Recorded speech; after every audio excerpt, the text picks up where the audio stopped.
Boom. Hello, everyone. Hello, everyone. Welcome to the stream. We, of course, are Baggage Claim D&D, as I say every time we do this. And these are the Vagabonds around. Our session is probably be a little short tonight because I am, in my final thing for college, so don't have as much time to write as I would like. But we'll persevere. We'll get through as much as we get through, and when it's over, we'll say it's over. No big deal. Does anybody have anything they want to say, aside from a plug for Canada Dry Bold to sponsor us? Yeah, come on, Canada Dry. Because I'm stuck drinking cola instead. Our throats, they're so dry. Yep. Through Canada. I would like to give a shout out to Sign Art on Instagram, who drew this new picture of ours, which looks absolutely incredible. I don't think she watches this stream, but if you do, hi. All right, Sign Art on Instagram. It looks great. It's really very cool. And I'm very happy that you have new art. It's super exciting. You look so tiny. He's so... It's so good. Okay. Well, if there's nothing else, without further ado, we'll begin. So, last we left off. Last time, the Vagabonds continued their descent through the maddening halls of Corzin Fatedraw's lair. The Rakshasa had retreated to its mansion in the Hells after the party defeated him in the cipher, and you all adventured after him upon realizing that your longtime friend, Fang, and Varus' sister, Drusilla, were being held captive there. The strangeness of the place not being lost on you, eventually you found your way through the maze-like city of Yiz-Drah to the elegant villa of a person known as Veseer. Veseer made you an offer, the exchange of Corzin's Ring of Power for Anira, who had been captured previously, as well as an escort to his mansion on the condition that you slay him. The party accepted, and Veseer agreed to allow you to rest at her place and regain your strength. The next day, or rather 8 hours later, as days and nights don't exactly pass the same here on this plane as they do on the prime material plane, you all awoke feeling refreshed and ready, if slightly apprehensive. Ready to assault Corzin's mansion. Veseer led you out, her and her bone devils, and you passed through the city quickly, taking a more direct route than you had previously, and soon arrived at the gates to the mansion. After a moment of hesitance, the bone devils began to break down the huge gate blocking your progress. The devils broke through, sending splinters of wood flying and rushing in. Veseer and her soldiers quickly went to work, dispatching the human gardeners and clearing a path for you to rush to the house, which you did. Bursting in the front door of the mansion, you hurried down the hall and found a bookcase that served as a hidden pathway and entered in, descending down into the depths of Corzin's lair.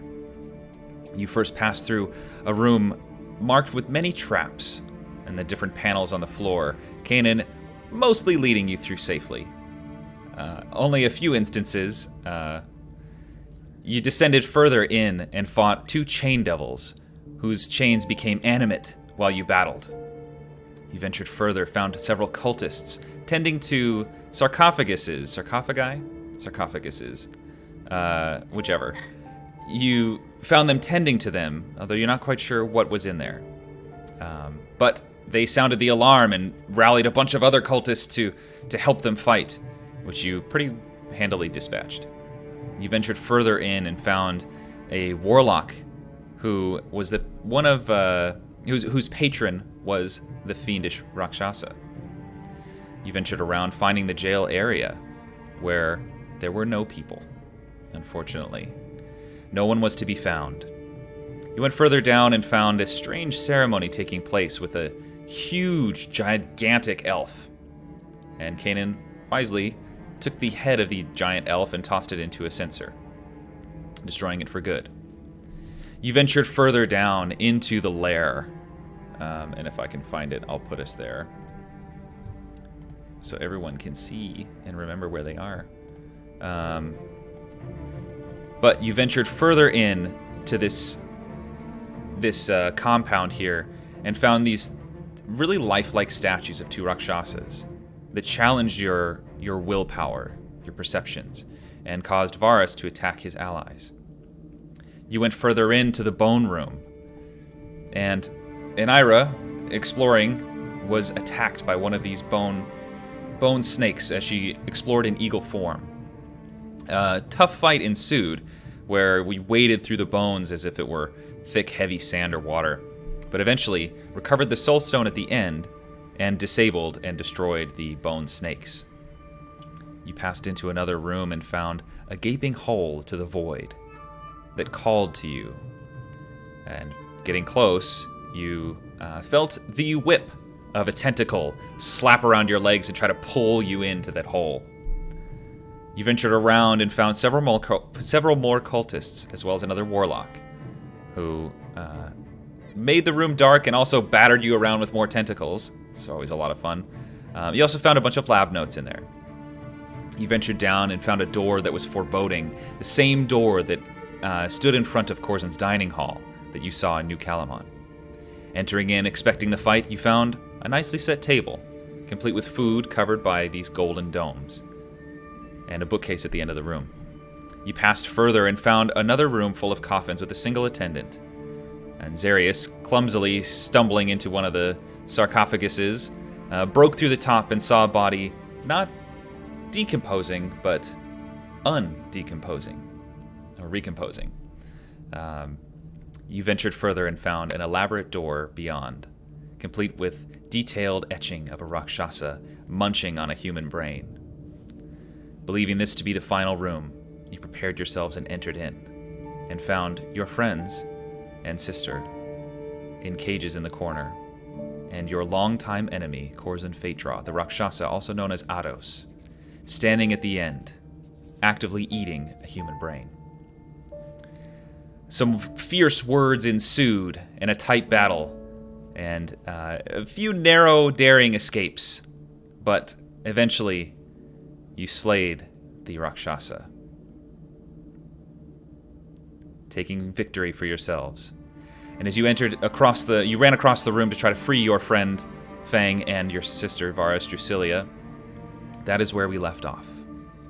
So, you have just opened the cages, and you see Fang and Drusilla sitting there, exhausted, beaten down, and tired. What would you like to do?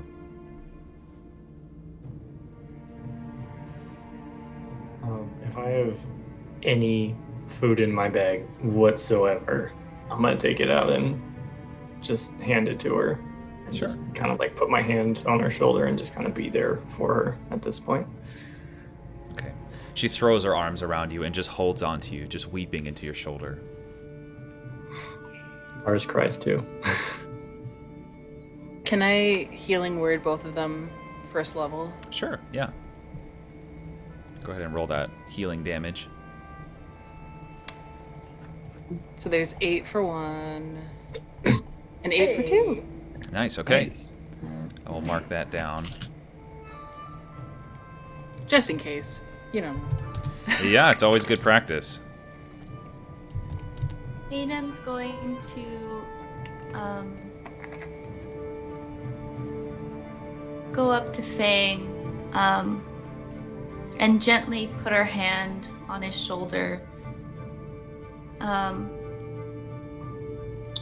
And then just kind of like look at him and be like, can't believe you're alive.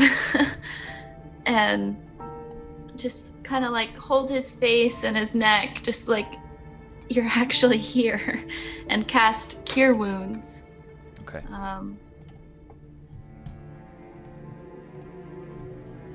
All the healing damage. And she's just gonna say, Fang, thank you for surviving. I shouldn't have left you alone. Please forgive me.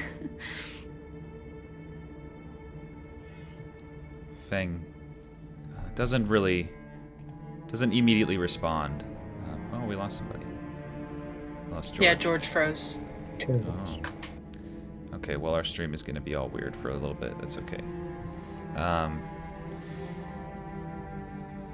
Fang is going to... Hold on a sec while I rearrange everyone. Sorry. You're I'm okay. back now.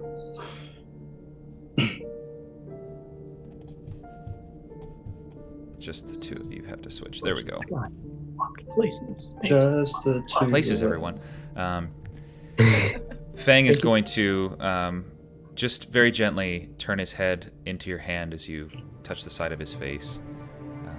But he doesn't really say anything. He just seems kind of distant, a little shaken, obviously, exhausted by the looks of it. But he leans his head into your hand a little bit and says, Kanan, there's no need to feel badly. This is not your fault.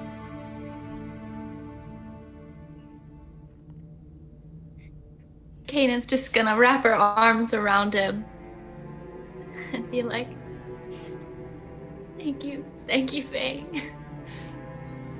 We need to get you out of here.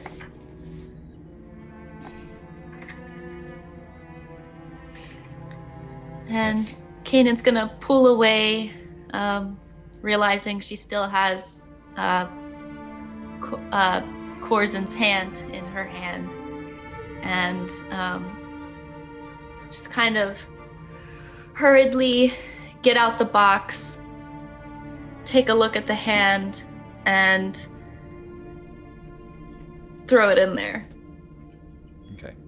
As you look at the hand before you drop it in, you notice that the stump, as it were, that was stitched on has closed. It's not like weeping any blood or anything like that. It seems like solid. So take that for what you will. It still feels very lifelike. It doesn't feel like a rotting, decomposing hand or anything like that. It feels very like it's living. But you also notice as you were throwing your arms around Fang, he only sort of half-heartedly touches your back as you hug onto him. But he steps out of the cage and looks around the room and says, oh, that was some fight. You all have grown quite powerful.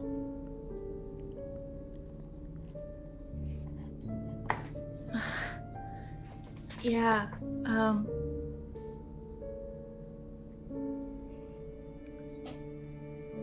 don't know if now's a good time or not.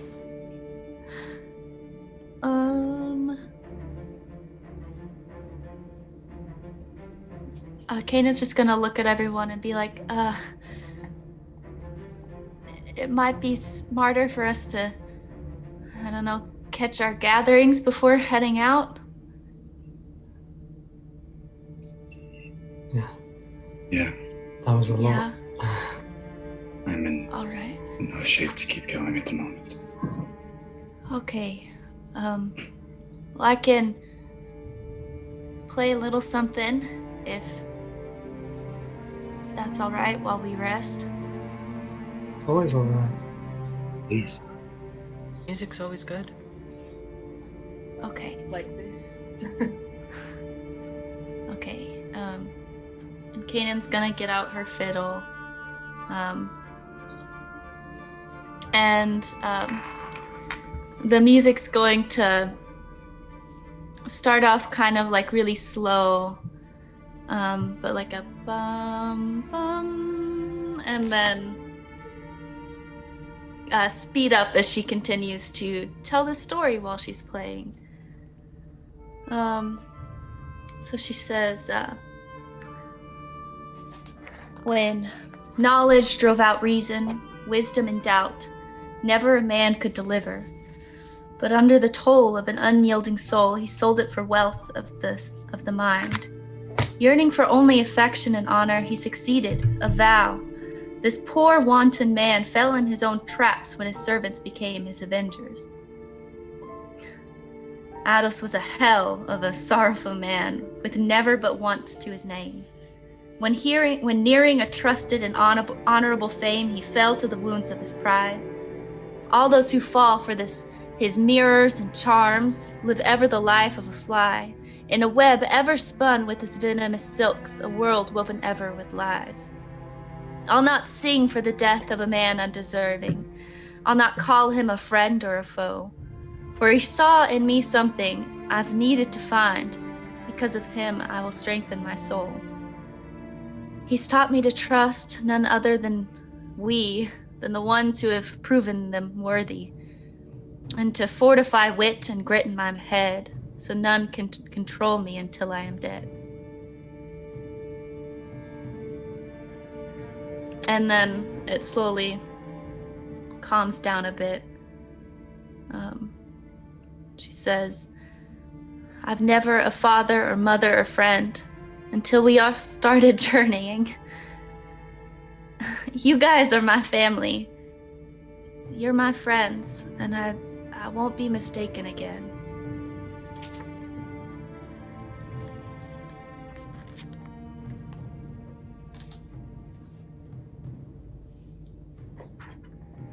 That was really something, Kaden. Never cease to impress us. Family. That's what we are. Couldn't agree more. Fang places his hand on your shoulder and says, "Oh, Kanan, when we met, you were a little naive. And it seems that you've learned this lesson of Corzin well.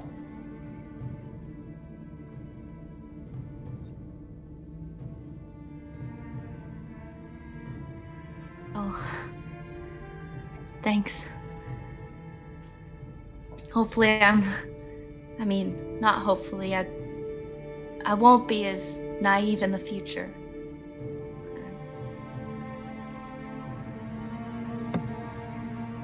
I really almost thought he was you, Fang.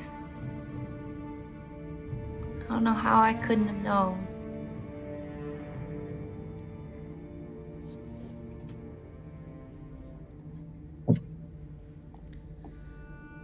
So, you all can consider this a short rest. If you would like to look around during the same time, I mean, you know, it's not like you're flipping tables or anything, just looking around. We can do that as well. If you all would like to look around, you don't have to, but if you'd like to. Serious to poke around. Okay. So, ouch. Double ones on your hit dice. Kanan took your perfect hit dice. That is, it's all right. Okay, so two people can make investigation checks, or one person at advantage. Just whoever's helping. I'll help you out, Zarius. You can make it with advantage. Or do you want to make it with it? Okay. Sure. And what's your investigation? I don't know. Zarius, you're doing it. I did it. 18. Okay, great. So you take a look around and explore the area, explore the room, go through. You see that the desk at the front is not just a desk. It's not just like a table. It's a whole. It's got books or drawers and all that stuff. So you dig through there. As you're kind of catching your breath here, you find another lab book that you found one other one as well as a cipher. So you can mark that down. You could just put second lab book. It's also in code. You also find in most of the drawers and on the desk, there's a bunch of half-eaten brains. You see a bunch of notes like as if they were labeled. So you get the sense as you're poking around that Corzin was eating these brains of his servants to gain memories back of the time that had passed since he created the clone. So that's apparently why he was doing it.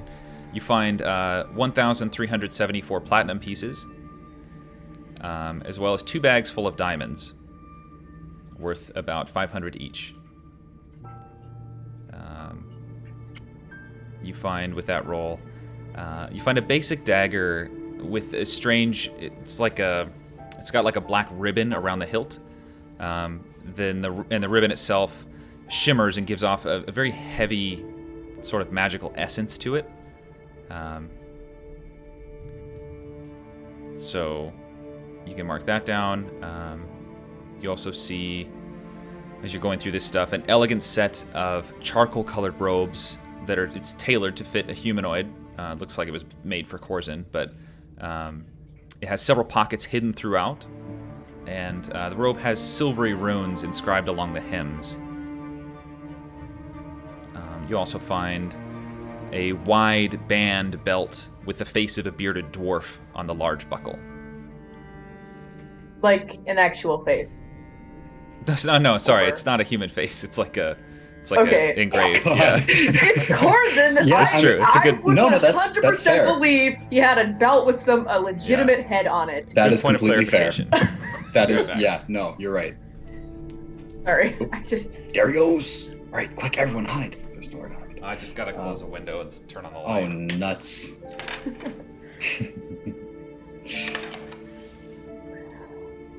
Quick, hack the DM's notes. I don't want to. I don't want to know. Okay, so you guys have that all down. It's in code. All right. Xeris would probably just be, as he's finding it, just like setting it in a pile next to everyone. Like he's not trying to grab anything. He's just Yeah. setting it all on the ground. I figure this is sort of everybody Yeah, okay. looking around as you're going Cool. through stuff. So, not just Darius, like, I found this, Okay, and then I found that's this, and then I right. found that. That He makes like more sense. popped over I from was the side of the confused. room, like, guys! Can I Guys! can I take the dagger? Go for it. Okay, I'm taking the dagger. Just be careful with that. You know how to use that? I can probably figure it out. I mean, if I can swing around a stick of wood, I can figure out a knife. I don't know I'm about fine. that. I can teach you if you want. Well, I mean, But it's definitely not the same thing as a stick of wood. Especially not the way that you use your stick of wood. I'll just attach it. You know. Oh! No. That's what you're gonna do. I'm gonna have to fight you for that dagger. But I don't want to do that.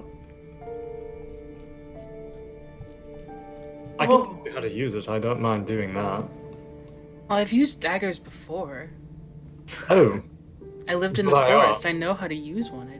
that's what I asked. It rusted, and I haven't had one for about 5 years. Ah. It's all right for the rest of you. Could I take the diamonds so I can just use them, unless any of you need them for anything? Please do. No, please. Okay. I would feel that Ah. in my soul a little bit, I think. Just wanted to, run it by the group first. But you should not hold on to the platinum. I don't trust that sword. No, the sword was no. Please, you know what? I'll take the diamonds and as my split. If that, it doesn't really I matter. can always hold on to money for you. That's Yes, what I it do. seemed to work, but then the sword got all dull and hungry. Also, I need to talk to it at some point. Apparently, I don't know how to. Do you just, Varus? You said you talk to your sword. Do you just talk at it? Does it Yes? later? Not the time, not the It place. sounds like we're talking about different things. You sound like you want to have a conversation with your sword. That is... Isn't Are that you? what Oh, the I lady know said? we just went through all that, but are you? Didn't the lady say that something was trapped in it? Corzin's daughter. Did I make that Yeah. up? Yeah, Okay. yeah, that I happened. remember that. Yeah. Okay. Apparently, I need to talk to it at some point. But You have fun with that. I'm going to I think continue you need being to talk to somebody. yeah, probably. If it's all right, I'll take one of these robes. My clothes are kind of wearing out. It's about time I get some new ones. As long as you feel comfortable wearing something like that, True. This would be can you really tell if- cumbersome for Kanan to I- wear. It would not provide a lot of Oh, freedom are they of like motion. heavy? They're pretty thick, yeah. Okay. Okay, then never mind.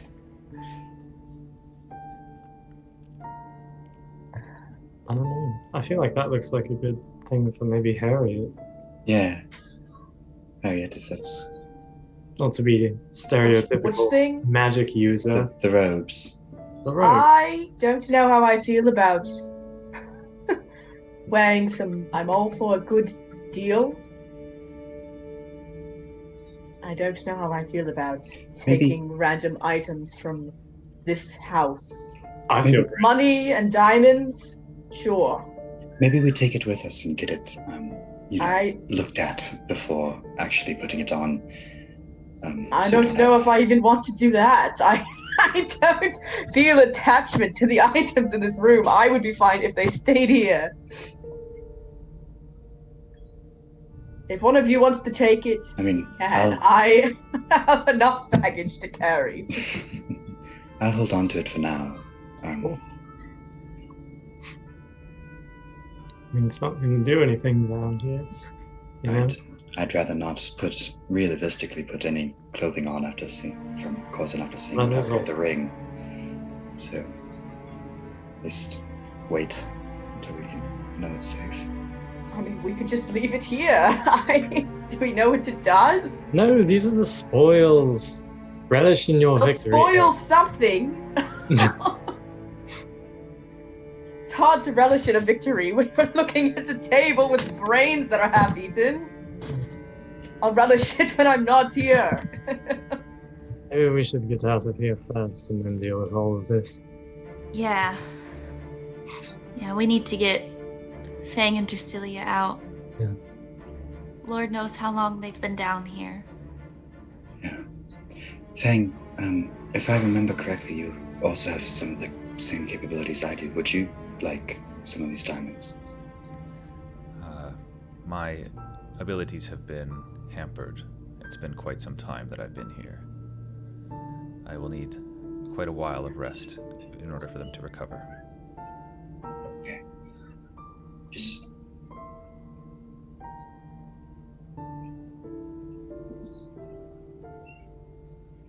Are we just walking out, or do we have a stick? The way we came. I think it's a blueprint for this one. Yes.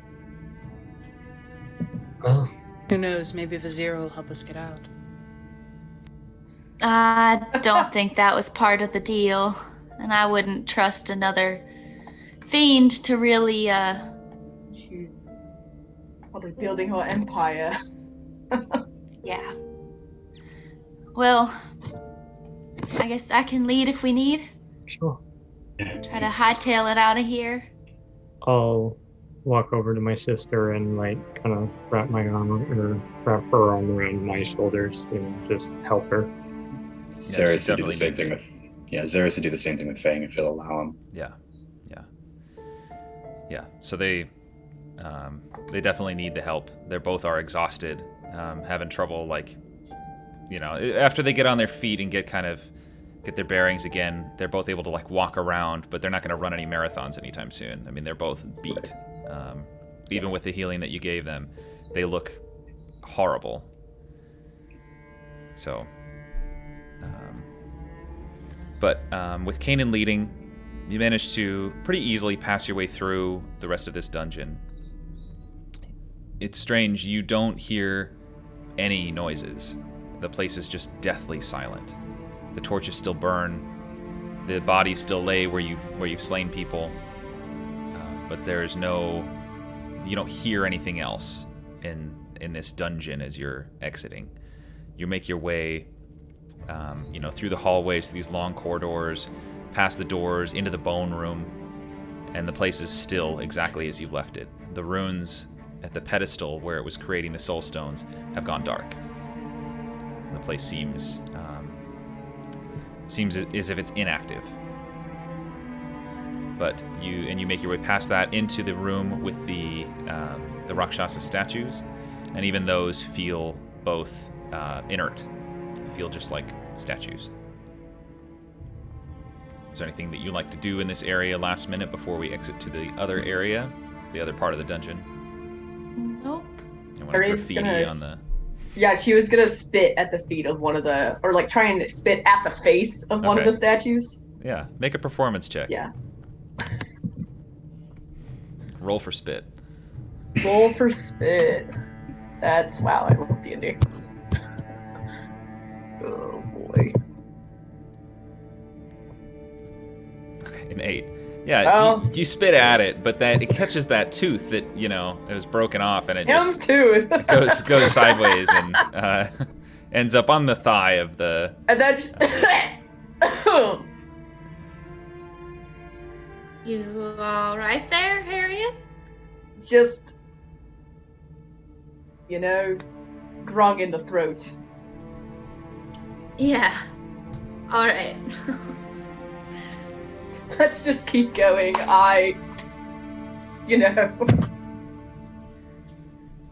Okay.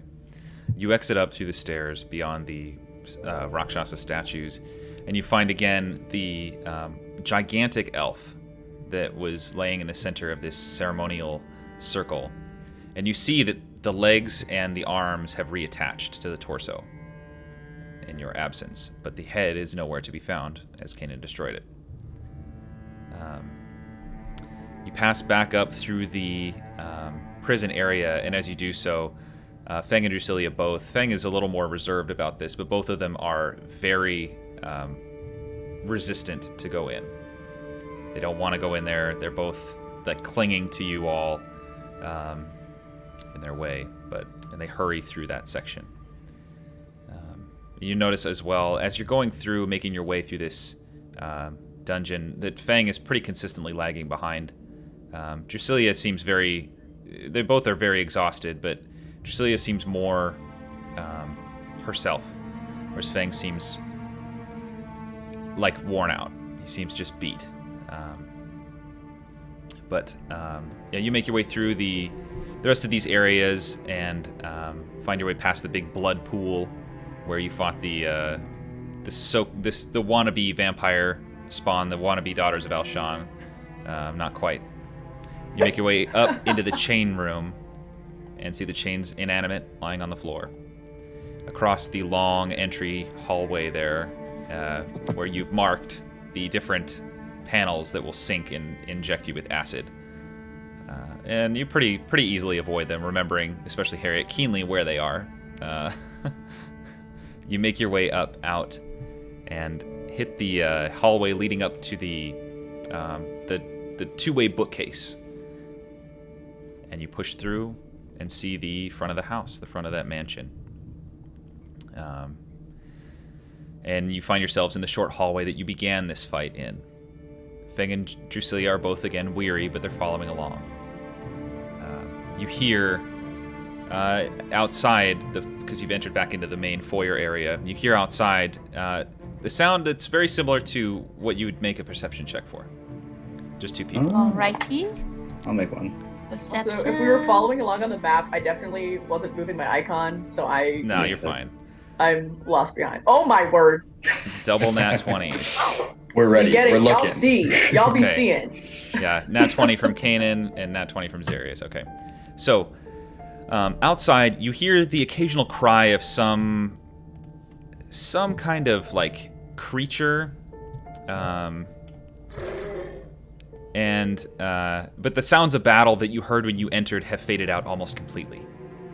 And still, you do make out the moans of what you believe are some dead or dying in the courtyard. Venturing out, if you want to venture out.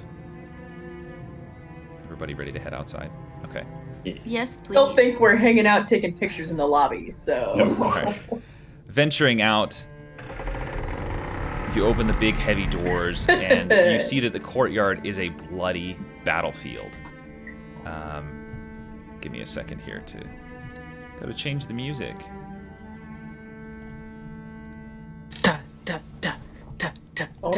Yeah. Yeah. Right. Yeah, venturing out, you see that the courtyard is a bloody battlefield. The green and lush grass yard has been stained varying shades of red with hunks of meat ripped from the bodies of several dozen people and creatures that lie dead or dying or scattered about haphazardly. Some bodies are simply missing arms, legs, or heads, while others have burns or puncture holes straight through them. Sorry, I grabbed the wrong noise here. Okay. They have puncture holes straight through them. Body parts dangle in the orange trees, and you make out several people that have been skewered on the walls surrounding the compound. You see one of the bone creatures that escorted you from Veseer's villa to this place lying on the ground, its dragonfly wings torn to shreds and the long scorpion tail severed and run through its chest, the beady and darting red eyes dull and lifeless, its tongue lolling out between its fangs. As you take this in, you hear the heavy flap of leathery wings quickly descending, and you see the figure of Veseer, though marred by blood and dozens of lacerations, land roughly in front of you. Staff equally bloody and held at the ready, the spiked fork pointing at you glowing a pale orange. What would you all like to do?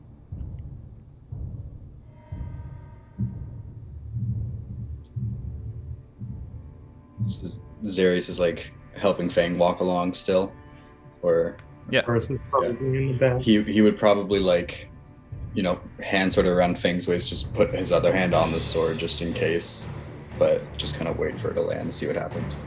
Okay. Anyone else?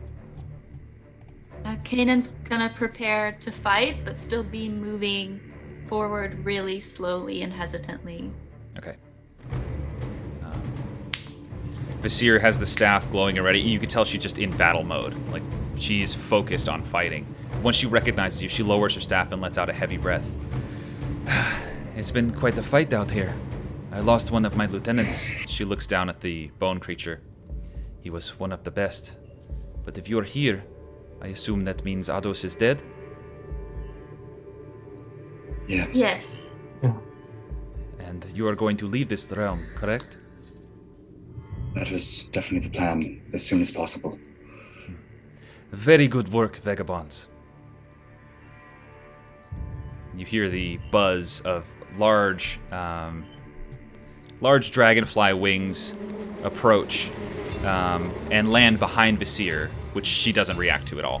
And you see the other large bone creature that escorted you here land nearby, covered in bloody sinew, and walk up behind Veseer. First things first, she says, and slams her staff into the soft grass, setting it into place. And she reaches into a small pouch on the side of her armor above her hips and withdraws a ring, adorned with a lion's head and runes across the band of the Ring of Ados. She gazes at the ring for a moment in her hand, then holds it in front of her and slips it over her ring finger on her right hand. As she does so, you all feel a pulse emanate out from her like a seismic shockwave. Not hard enough to knock you down or anything, but definitely noticeable. Her body folds over slightly and she drops to one knee, clutching the hand with the ring tightly against her chest. A dull orange light begins to glow from her body and she springs to her feet, one arm outstretched, along with her wings and the other clutched against her chest. Her eyes pop open and you see their deep blue color replaced with an all too familiar yellow. Her mouth opens in a silent scream and she begins to quiver and shake uncontrollably. This continues for a moment before another pulse lashes out from her, and she's flung to the ground, sliding across the bloody grass on her wings, until she stops just before the bone creature behind her. The bone creature hovers over her protectively, obviously concerned, and looks up towards you all with an expression of confusion. What would you all like to do?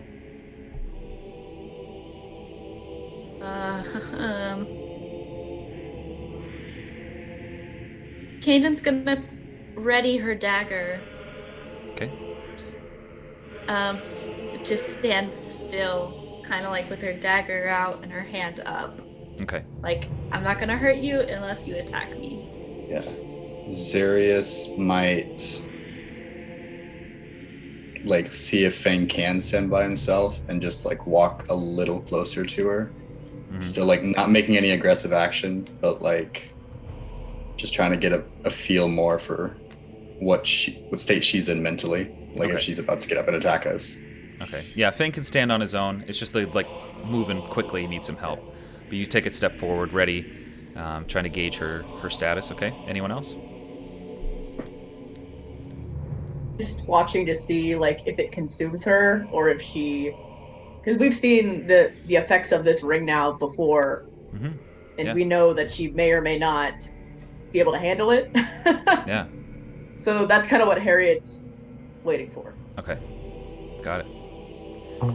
Varus is gonna just step in front of Drusilia. She can lean on his back if she would like, and he'll have one hand out, just two of his purple swords summoned, ready to throw an Eldritch Blast if anything goes to shit. Okay. And just so that it keeps her hand firmly on your back. Okay. Just then, Veseer's eyes open once more and she blinks several times, gaining her bearings. And Zarius, you notice right away that her eyes have changed. where before she had stark, deep blue eyes, now one eye has the feline pupil and yellow color of Corzin, while the other has remained the same, only with an added dim glow. Using her wings, Veseer pushes herself to her feet, and the bone creature behind attempts to help, which Veseer brushes off. She settles to her feet and stretches out her wings, arms, and legs like she's testing the limits of the limbs. After this, her focus returns to you, and she says, "That was exciting, wasn't it? What would you like to do?" Long live your empire, then. Indeed. I guess we best be off. And you could tell she's like half listening, half, kind of just experiencing this. She says, "This is incredible. This ring, this power. I had no idea Ados had invested such power into this small item. It is truly a testament to your will, Kanan, that you were able to remove it. This..." And her focus shifts once more, and she slowly walks about the space, kind of, ruminating to herself. "With this power, I will dominate Yiz-Drah. None will challenge me."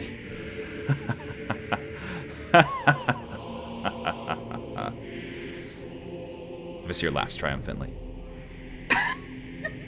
You have made this possible. Out of my benevolence, I will escort you out of the city and send word that you are not to be disturbed in the Hell Trees. Please, follow me. The city has yet to submit to my rule, but they will. And Veseer begins walking out of the front entrance of the courtyard, through the desecrated orange trees, and towards the large and near ivory white gates that stand in stark contrast to the darkened brick beyond. As she approaches, Veseer holds her hand in front of her, palm out, and grips her fist, pulling violently towards her. The gates rattle for a split second before ripping off their hinges, splintering into thousands of small pieces, and dozens of huge chunks spray out over the interior of the courtyard, scattering across the grass lawn. She steps out into the street and raises her staff, firing off several blasts of fire to her right before continuing off to the left. What would you all like to do? Follow her. Love I think to that's see our it. best way out. Yeah. Okay. You follow Veseer through the streets and watch as she handily dispatches of several humanoid-looking inhabitants of this place with ease. You weave and wind through the passageways that make up the maze-like layout of Yiz-Drah for a few minutes, following Veseer's lead, and find yourselves exiting from one street into the large meat market courtyard that you passed through before, and the place is in chaos. 2 people make perception checks. I got you. I got one. Oh, just kidding. Y'all are wildin'. Wow, 27 Not the in Ira. 27 And She hasn't 25. seen this 25 part. She was unconscious in the hands of a bone devil. Y'all That's true. are seeing. That's very true. So, the large marketplace is strewn with bodies of all kinds. Singed, leathery wings detached from their owners' bodies. Hands and feet are scattered about with the limbs that connected them, and you see pieces of torsos ripped and tossed about, nearly indistinguishable from the pieces of meat that hang for sale in the shop stalls. Many of the stalls themselves are wreathed in glowing orange and yellow flames, and the fire has begun to spread through the city. There we go. Sorry, the music wasn't right. An intense battle still rages in the marketplace, with at least 20 creatures engaged in the fighting. As you enter, a group of 4 huge winged humanoid creatures with large and curling horns sprouting from their heads like ram's horns dive from their circling so high above the city and land on the ground about 50 feet in front of you, kicking up clouds of dust and fanning the flames of burning shop stalls. Each of the creatures stands more than 10 feet tall, with the wings stretching out at least 15 feet to either side. A curling and whipping tail slinks out behind them, and each of the 4 has a tall and 2-pronged spear held in their hands. Beady, rage-filled eyes glow out from their wide faces, and Veseer takes pause for a moment. two smaller humanoid creatures try to rush between you and them, and one of them hurls a ball of fire that consumes them utterly, while another of the devils throws his spear and pins the other to the ground. Unholy flames erupting from within where the spear struck. After the body burns away, the devil pulls in the air, and the spear removes itself and returns to him.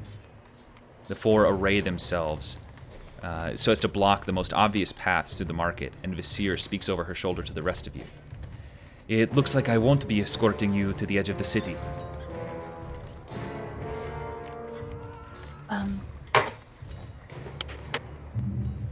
All right. I think we can. Are you gonna be all okay, Badnies? I believe so. These four here serve a different master, and they are here to restore order. Their fight is with me. Go, get out of the city, and through the hell trees. I'll show some of them the new tricks I've picked up. Very well. All right.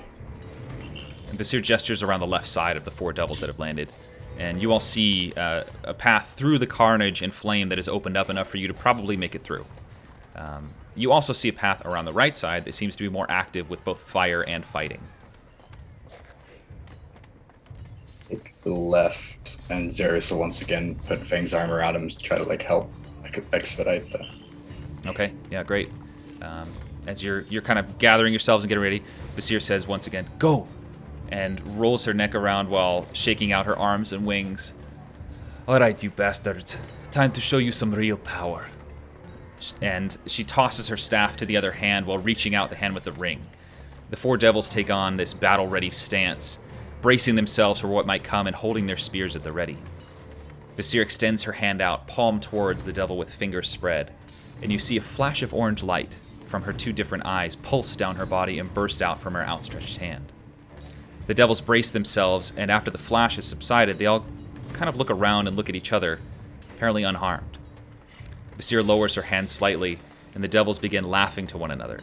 Xeris, you hear one of them shout in Infernal, "That's it? The great tyrant of Yiz-Drah, and all you can muster is some fireworks? Pathetic." Oh, we gotta go. A smirk splits Veseer's face, and one of the other devils smiles in kind, a dull look covering the rest of his face, before it turns and drives its spear directly through the one that spoke. What would you all like to do? Probably run. We gotta go. I don't know what they said, but we gotta go. We're going. Okay. All right, so you all rush through the rest of the marketplace, taking care to avoid the shop stalls engulfed in flames, and a heated battle erupts between Veseer and her bone devil and the four horn devils that have descended. Well, I guess three now, because one of them has a spear through his chest. Battle cries, shout, bestial roars sound, and the clang of metal on metal is ever present. As you're making your way towards the street openings at the edge of the market, Kanan, make a survival check to see how well you can remember your way from here. Got it. 18, okay, great. That's pretty good. So you rush and wind through the streets, and as good a mind for this kind of thing as you have, you do end up getting lost one of these times, and you go down a pathway and you're like, oh wait, I've been here before. You turn around and go back the other way and find that you hadn't been there before, and you're kind of backtracking here. But you do end up fairly quickly making your way through these maze-like streets, and you finally see the insane writing that you saw on your entrance here, and you know that the exit is nearby. You run forward. Oh, go ahead. So I was just gonna say, guys, it's nearby. We gotta go. And that's it. Okay. Tell me twice. All right. So you rush through the you rush through this portion of the street here, and you notice that Fang, even with your help, Xeris, is still lagging behind slightly, and you burst out of the city into the open expanse of desert, though the terrain has shifted somewhat. Where before you had about 5 miles of distance between the city and the Hell Trees, I'm sorry. This time you make a perception check, just 2 people. I've got you. Tiefling eyes here. Okay, we got 14 from Anira and a 20 sorry. from... Oh, you're fine. 20 from Xeris. Okay, pretty good. So this time, you see the flesh-floored forest is only about a mile off, and there are no rock formations to provide you with cover along the way. Only a flat and empty desert, devoid of everything but the crystalline cactuses you saw on your way in, and even those are really spread out and scattered. Behind you, the glowing light of fire casts strange shadows about as the inferno of the burning city grows brighter, the flames reaching higher and higher into the void black sky overhead. The Helltree forest in the near distance looms. What would you like to do? Is that where we're going? I was just running. Yeah. Do I need to carry anybody? Not you guys, like Fang or somebody? Could probably help with Fang, I but could use help. Yeah, can I carry someone? I can help. I can help as well. I I'll mean, carry Fang if he'll let me. Fang's a little big to be carried. I mean, he's a pretty hefty Okay, then guy. I'll help. I'll But yeah, switch off from so- strongman Zarius over there. some help would be good, yeah. you mean noodle arms? boy? Zarius is like, I got it. I got it. Like King, you're carrying like hundreds of diamonds now. Okay. Mr. 9 strength. Yeah. So everybody make an athletics check, and Varus and Harriet, you both will make it at disadvantage, effectively because you have another person.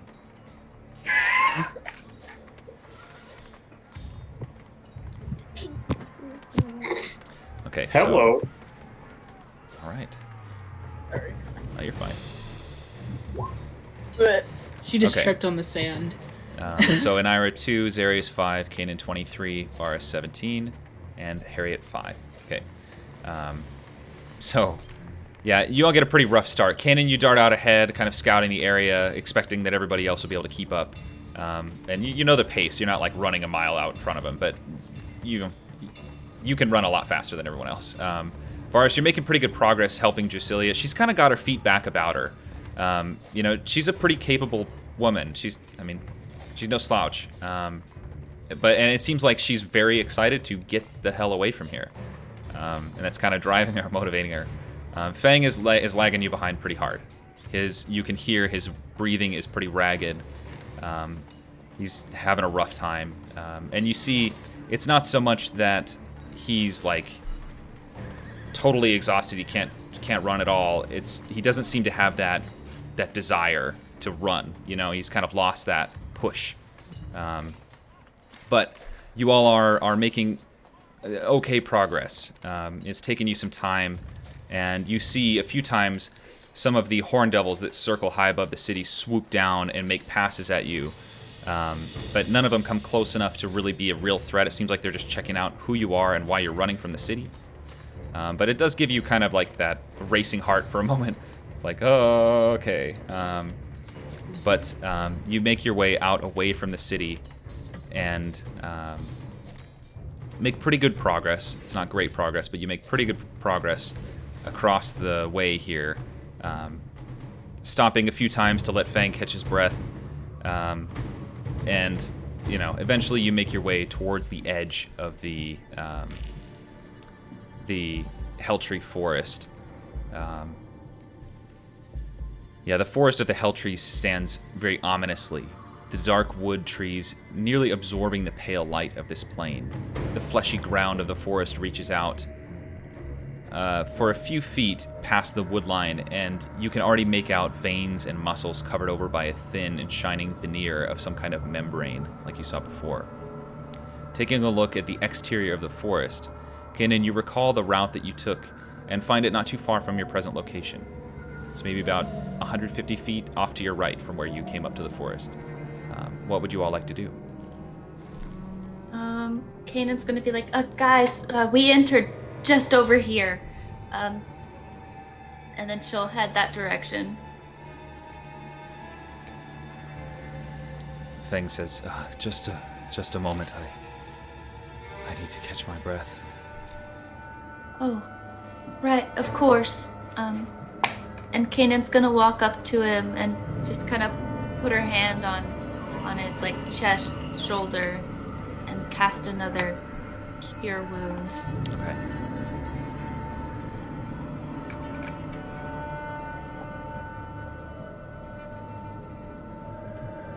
All right, 4 points of healing damage. Okay, I'll mark that down.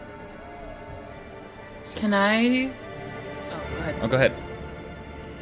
Seeing him like struggling, can I wild shape into my zombie owlbear thing Sure. Yeah. to be able to try to carry him? You can see if he would want to be carried before you do that. Can I ask him first? Sure. Yeah. What do you say?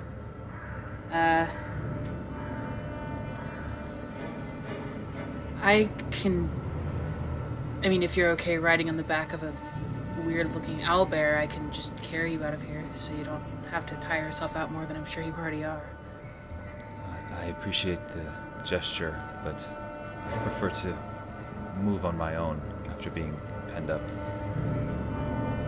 That's fair. Okay. Well, the offer stands, even Thank you. out of here. Thank you. I just need a few moments. Afterwards, you all push further down to where Kanan sees the entrance and into the Helltree Forest. The squelching of the fleshy ground underfoot following you with every step. As you're walking, kind of making your way careful. Are you trying to go carefully through, or are you just booking it through the forest as fast as you can? Carefully. Booking it. No. I'm gonna say we're probably booking it. Never mind. Looking at Well, I mean, we can't just like Well, drag Fang through.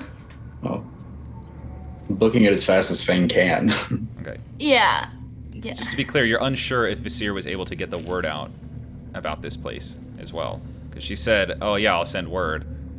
But she got caught up fighting some people, so... Yeah. Could be that she didn't get the word out. You don't know. We should go carefully. It's up to you all. I'm just letting you know what your options are. There's a record screech in the middle of us. What Right. Literally. are we doing? Yeah, that's me. You're probably one. Yeah, let's go carefully, because then Fang can keep up better, and we don't accidentally run into a clearing and have to fight 17,000 imps. Okay. Alright. So you push through into the Helltree Forest, the squelching of the fleshy ground underfoot following you with every step. As you're kind of gently, carefully making your way through, try not to disturb too many of the branches as they dust you all with the ash from the needles there. And as you're walking, Fang stumbles and falls into one of the trunks of a tree, sending the ash dusting down over top of him. But with your help, Harriet, he quickly regains himself. You all help him back up. And you continue through the forest, eventually passing near to the empty clearing where you killed the imps in, and find it to be mostly the same. What was left of the dead imps has vanished, and a few of the runes appear to be more recently used and smattered with blood. But otherwise, the stones are in the same place, and the clearing remains empty. What would you like to do? Alright, let's take a quick breath here, and then continue. You see, Fang looks at you, Kanan, and nods a silent thank you. She'll just nod back. After a few minutes, you press forward, remaining careful to stay on track and not get lost in the thick of the blackwood trees. And you begin to approach the other clearing, where you saw the insect-like creature strutting around and the tiefling eating a soulstone. This time, you make a perception check, just two people. I've got one. I'll get the other. If I can get to my character sheet. There it is. Oh, sorry. All right, 10 for Kanan and 21 for Zarius. Okay, great. Zarius really pulling through there. This time you find the clearing occupied by much the same people, though it seems you've arrived at an earlier point in the ceremony. The clearing itself is the same, large rocks scattered about, huge ceremonial circles inscribed with ancient runes, sacrificial altars set up, imps buzzing about trying to be helpful. However, what you notice, Zarius, is that there appear to be a number of hulking creatures trudging through the forest, carrying heavy and bundled burdens on their backs. Each of these creatures has the torso of a man and the lower body and head of a bull, and each is secured by heavy shackles and chains, held by some of the spiked devils that you fought in Corzin's lair. All of them are being led by the insect-like creature you saw last time in this clearing. This creature pauses from leading the group and motions for them to continue, while it turns in your direction. Its mandibles grasping at the air as if tasting, and its bug eyes unmoving. You see now, everywhere the creature moves, the environment around it seems to slow and freeze over in places. The fleshy ground under its feet and tail, the branches it brushes past, the bushes its tail caresses as it walks by, all freeze solid as it moves past. What would you all like to do? Xeris would get everyone's attention and just sort of like hold the group up, stop them from moving forward, and just point it out to everyone. Silently, just sort of looking around like, what now? We hide.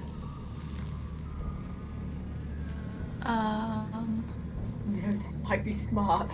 Is there anywhere to hide nearby, Matt? There's a bunch of trees around.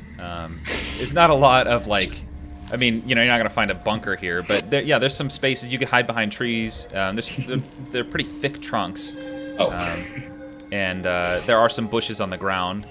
The ground is also really gross and fleshy, so I don't know how much you want to get involved in that. But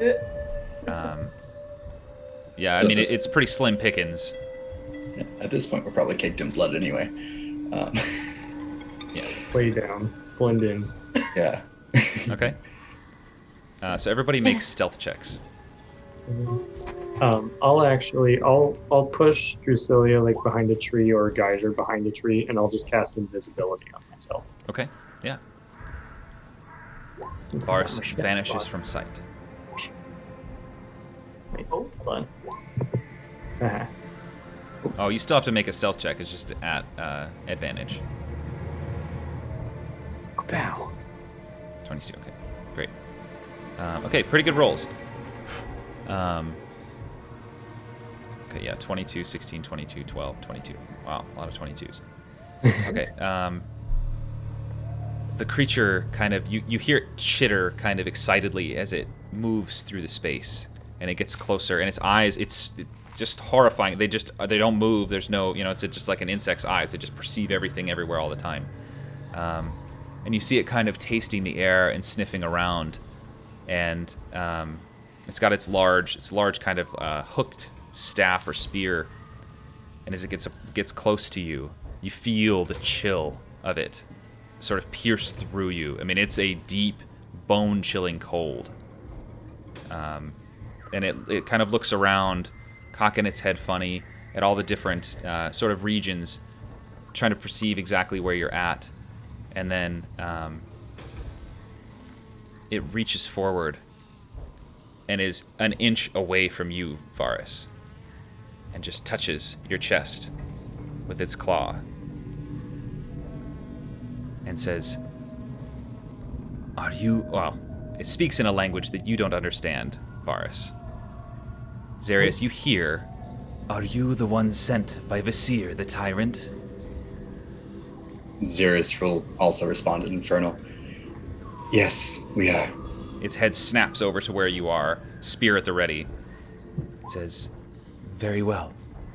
You may go in peace." It pulls its spear back, pulls its claw back, and turns back towards the clearing there. Xerius gets up. Okay, they know we were sent by Veseer.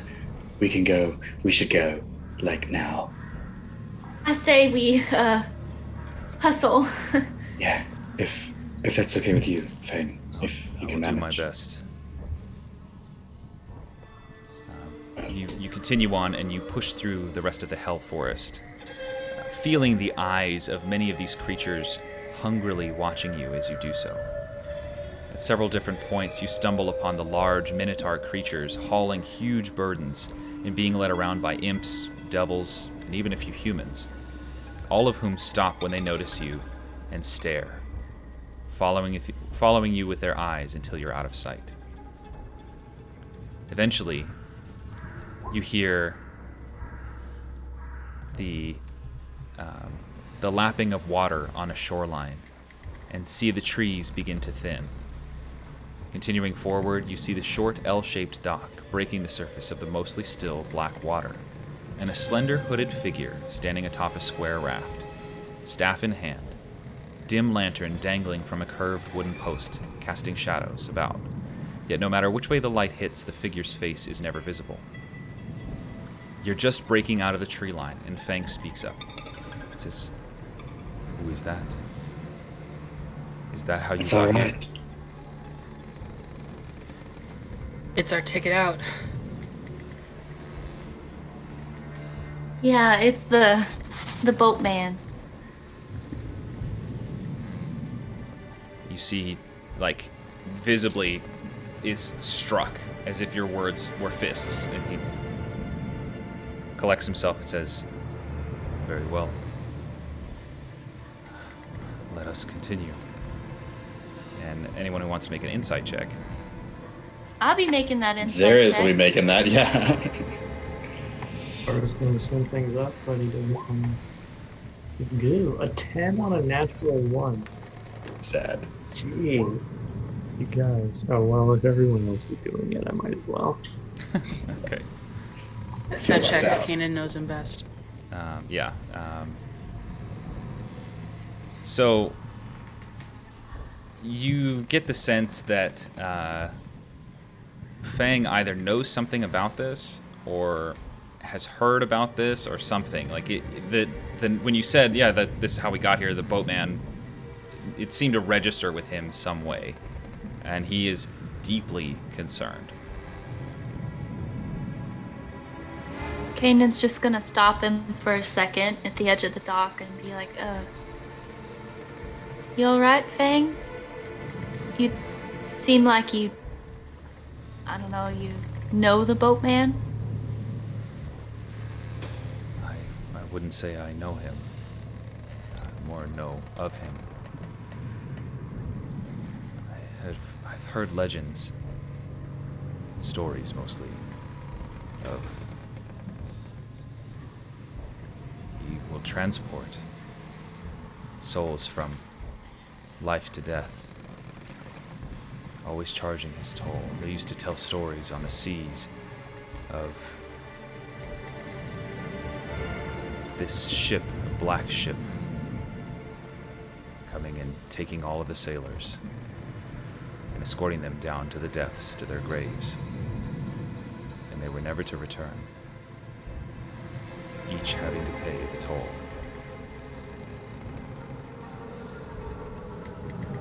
I hope these are only legends.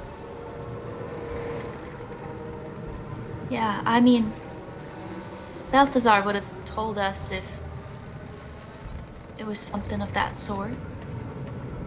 I'm sure. Would he though?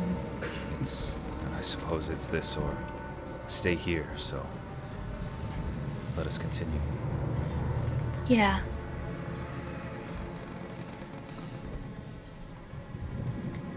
And Fang walks onto the deck. continue. Yeah, walks onto the dock and boards the raft. This is kind of a wide square raft.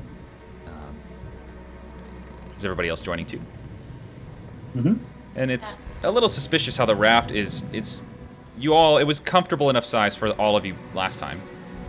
And now you have 2 more people, and it still seems comfortably sized. It's like it's revealed a little more of it. But the boatman waits until everybody has boarded, and then he lifts the rope tying the raft to the dock and pushes off with his long staff. You begin to drift across the inky lake, the small ripples created by your raft gently drifting out over the surface. Once more, the boatman makes no attempt at any sort of conversation with any of you. He doesn't say anything as you board or get off or anything, and he continues to press slowly forward. As the shoreline shrinks in the distance, you begin to feel a sense of, not peace, not yet, but of relief. The voices that have haunted your every moment since you've arrived have begun to fade, and you find them comparatively easy to push from your mind. The horrors that you witnessed here only recently you can now let go and allow them to fade into distant memory. As you're taking in these moments, breathing a sigh of relief, the boatman withdraws his staff from the water and inserts it into the small hole just behind it, and the raft begins to rise from the water. The large bow of the ship emerges from the depths, and you feel yourselves lifting higher as more of the ship breaks forth from the surface. Drasilia clutches close to you, Varus, and Fang stumbles slightly at the shifting ground before Drasilia says, "Varus, what's happening? How is there a ship?" Oh, it's a lie. Don't try to understand it. But it's safe. Don't worry. She's visibly worried, but after you say this, she holds even tighter against you. And Fang sits heavily on the floor, just kind of plops down. The black water rushing away and off the deck, dampening his clothing and hands. And he has a strange, distant look on his face.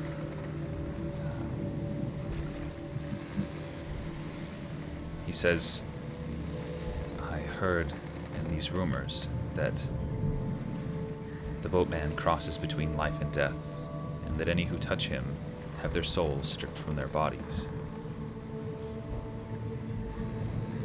But just a legend, I'm sure." Find out. Yeah, it's gotta be just a legend. And Kanan's gonna sit down with him and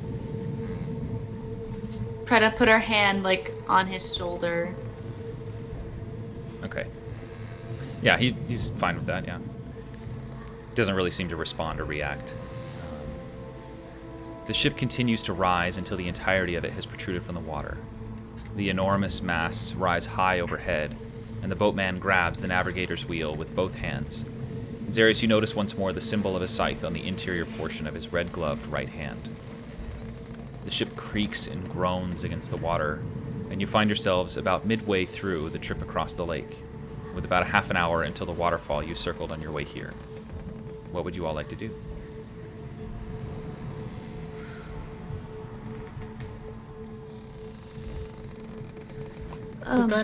We got everything on the list, right? Yeah.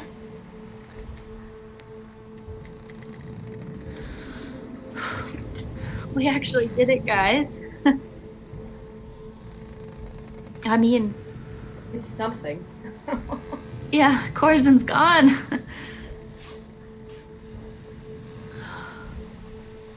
Feels good. And we're headed back. It feels really good. We are going to have such a fucking party tonight. Yeah. It'd be, I'm gonna get so drunk. By party, you mean sleeping. Yeah. Father, might just sleep tonight. Party tomorrow. We can get day drunk or something. And I'll be right back. Oh, I don't think I'm much for getting drunk. But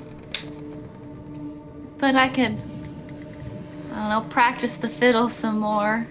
sure. See if I can work any of that weird stuff out of it. Well, happily I could join you on the flute. I'd love that. But I think tonight, just tea and scones would be You nice. would be lovely.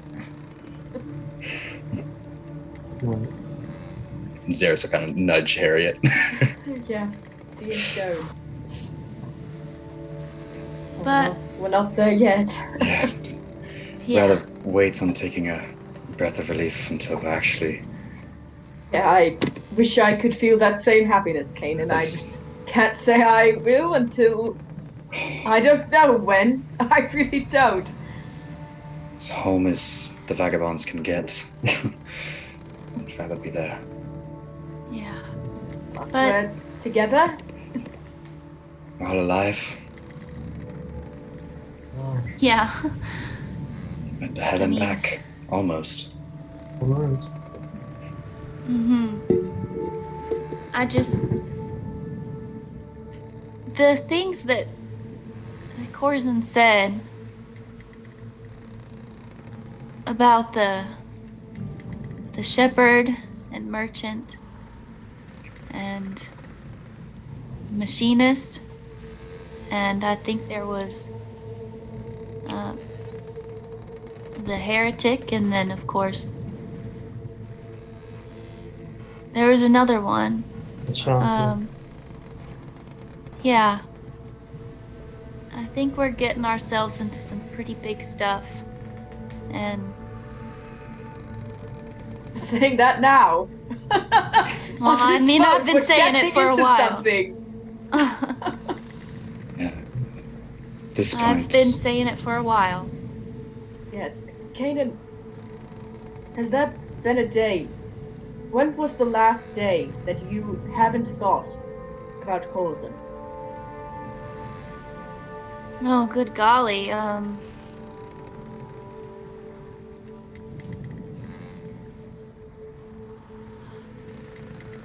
mean, there really hasn't been. He's dead. You need, and you're going to keep him alive. If you keep, I understand. We're getting into something big, but Kanan, I worry. There's a reason I don't want those robes. There's a reason I worry about bringing his things here. We killed him, not to bring his little trinkets, keep his hands on our things, keep his actual fucking hands. Like, he's dead, but we're keeping him alive. I mean, I don't know. I feel like if I'm involved in this big thing, I've got to share it somehow. I mean, I'm part of an order that shares stories, and I have to make sure that it continues on. And well, maybe some stories aren't supposed to be shared. But all of his was held in the dark, and it's not that. I don't know. I feel like every story, no matter how dark or how good, it should be shared. But do you have to do that? Kanan. I mean, who else is gonna be able to? Are you able to? I'm not gonna use the hand for anything else but to make one of those books if I can ever figure out how to.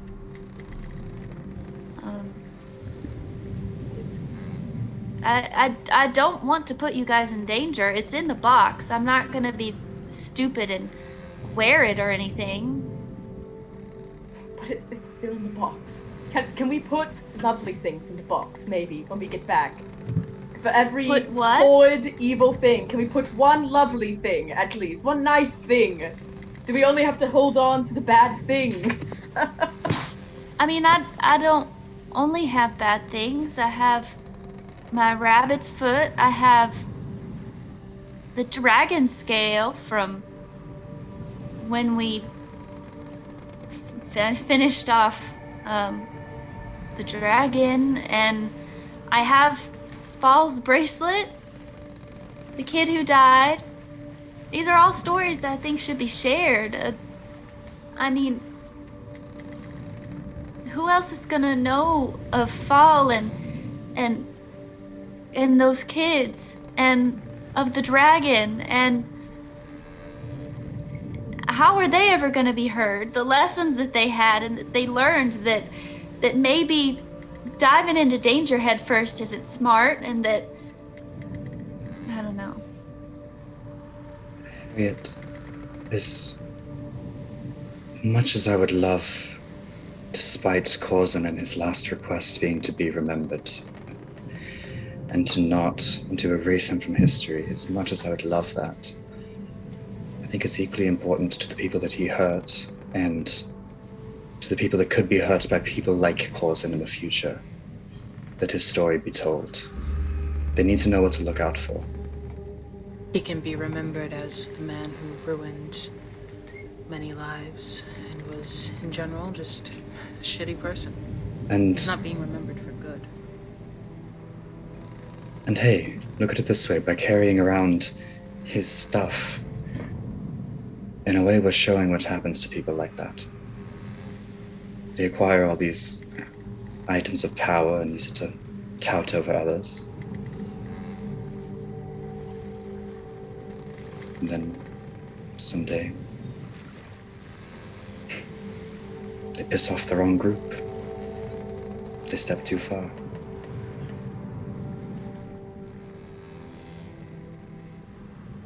You can carry those things. I hold no obligation to Corzin to remember any single facet of his existence, except for how he hurt my friends. And I can remember my friends. We wouldn't ask you to do any more. But I'm still going to get you nice things for your box because I think the balance is a bit off. Well, I eventually need things from all of you, but You can't I'm have not my too hand. eager to see you die, so I don't I don't need them yet. If I break another tooth, it's yours. Don't do it Alright. intentionally. I am curious, Kanan, if you don't mind me asking. Why his hand? Well, it's the only thing I really saw that I could take. I mean, I lost the ring, and I don't think there's much of his life and essence in a way in the little token I have from him. So whatever I can get that holds his memories and everything to imbue in the book I plan to make, that's what I need. Kanan, if I may make one request on that. Maybe when we get back, have someone, far more intelligent than we are and well versed in the ways of these things, just look it over. Make Of sure course. there's no way that he comes, he came back as a clone this last time. Make sure there's no weird magic stuff that he's worked into his own body to, I don't know, regenerate or whatever. Yeah, I'll do that. I'll talk to Balthazar. I'll pay him. And I don't think anything can happen while it's in the box. It's kind of its own space. We know that. I just it worries me, and I'm sorry. It's going to keep worrying me. Of course, I wouldn't expect it not to after. And she'll hold up her hand and be like, well, after trying to kill you guys, yeah,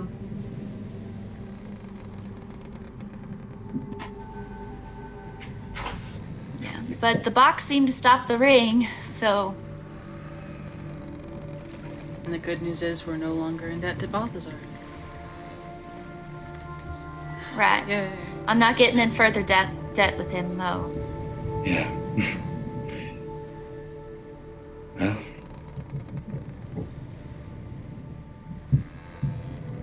For now, one job done. On to the next. That's all we really can do, is just keep moving forward. And maybe we can sit before moving forward. Yes, I would like to take a rest. It is very tiring. Drusilla leans up off of clutching to Varus and says, Sirius, what do you think that Corzin meant when he talked about the family relationship between the heretic and you? Or your power person? Corzin is a man of many words. I'm sure there's probably something to what he said, but at the same time, I'm worried to give too much weight to it. Corzin will say what he needs to say to remain in your head. For now, as for Apollodux, I don't know enough about her to tell you that what he said isn't true. I'm sure maybe they had their reason for sealing her away, but I don't know.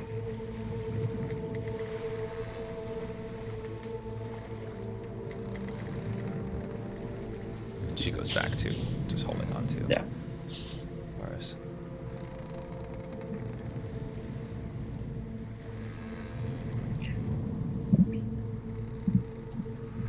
All right. You all approach the waterfall and notice the eerie glow that it gives off, the light refracting around and through it, allowing you to make out the individual pieces of ethereal bodies making up the mass of what looks like water.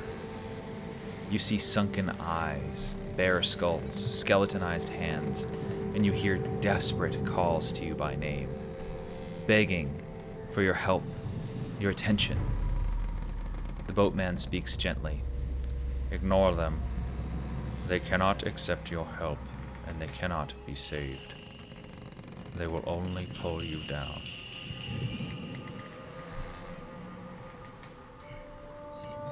The ship begins to rise once more, this time out of the black lake and up towards the waterfall. As the ship continues rising, the bow cuts through the waterfall momentarily, and a few dozen of these half-present, half-absent bodies splatter across the deck, rolling this way and that. Those with fingers grabbing and pulling against the deck in a vain attempt to stay aboard the ship. Most of them flop around, driven by the force of gravity, and are soon tossed from the deck, spilling off the sides of the ship, but several clatter their way towards you, calling out by name and begging for help, saying things like, "Kanan, I know we disagreed in life, and you had every right to kill me, but I've learned from my mistakes. I've changed. Please, help me. You're using my dagger. Please just help me." What would you like to do?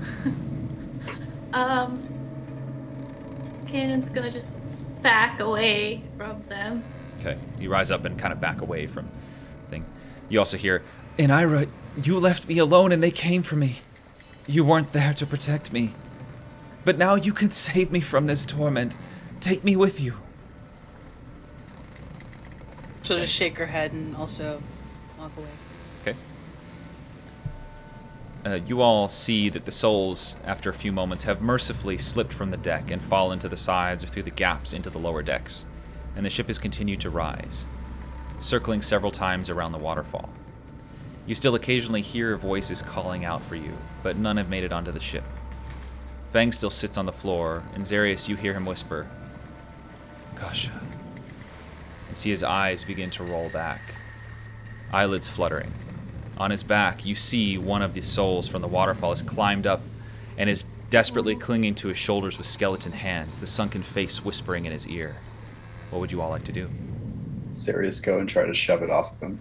I could not shove that. I could not. You just do it with your hand? Yeah, he's gonna try it first, and then Okay. he might try turn undead after that. Okay, you put your hand out and try to just push on the head of this creature, and it looks up to you, eyes blazing red. Both hands reach out and grab onto your arm, and you feel their fingers pierce into your hand, a chill rock through your body. You take 6 points of cold damage and 2 points of psychic damage. And Fang is just, like, incapacitated, basically. But the creature, the whatever it is, has latched onto your arm. And as you pull your hand away, it's just stuck to you, just holding on to you. And you've got this, like, half upper torso of a person hanging on. What would you like to do? Can Zarius try using, I guess it's called Turn the Unholy. Ooh. There's that in the chat. I don't know if this does anything or not. Each creature, each fiend undead. I don't know if it's one of those, but he's going to try it. Okay. So what do you have a thing that you say for your, or do you present a symbol? If not, it's okay. I hadn't Not thought that about shattered this. vase. Oh god. It's fine. He might like pull It's just a like shattered a little, vase. yeah, he'll pull like a little necklace he has and just like grip it. There's probably a symbol inside of it, but I don't know what it is That's yet. fine. So he's just gonna grip it and then sort of look at it, and his eyes will flash and try to just see what happens. Okay. So you do that, your eyes flash, and it's like one of Iron Man's pulse beams from the palm of your hand. It just blasts this undead thing, this soul, out away, and bounces off the deck of the ship and flies off over the edge. And you hear the boatman say, "Do not help them. They cannot receive your help." And that's it. And Fang has just collapsed back on the deck.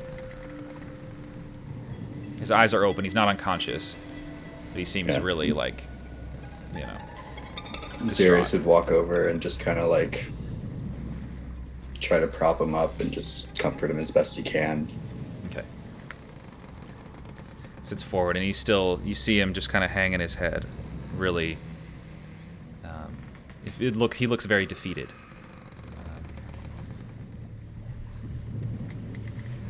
But you rise up, circling around this waterfall, and eventually come onto the river that you entered descending down on, where Varus had his encounter with Fetch at the start of this place, where he lost his powers initially.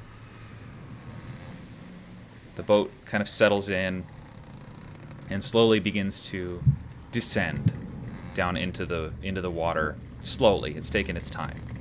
But you all see the large doorway that you passed through. The stone doors are closed at this point. Just a tiny beam of light in the center that represents the entryway, the passageway between the two places. And the boat continues forward, slowly descending down. Is there anything you all would like to do last minute before you exit hell? Kanan's gonna just kind of like reach for Fang's hand and be like, "Fang, it wasn't Kasha. It wasn't her." And she's gonna minor illusion some of the images from the book that he would have her display every night.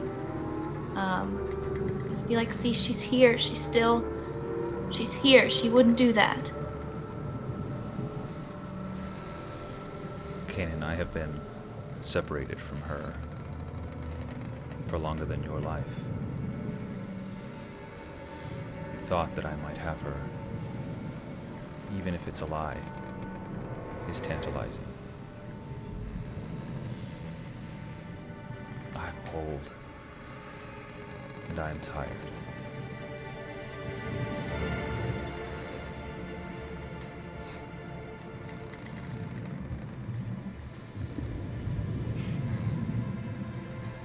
She'll just nod her head and try to still hold his hand if he'll let her.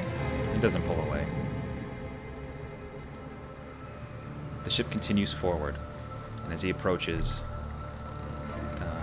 the large stone doors open up towards you, and there's a big flash of red light.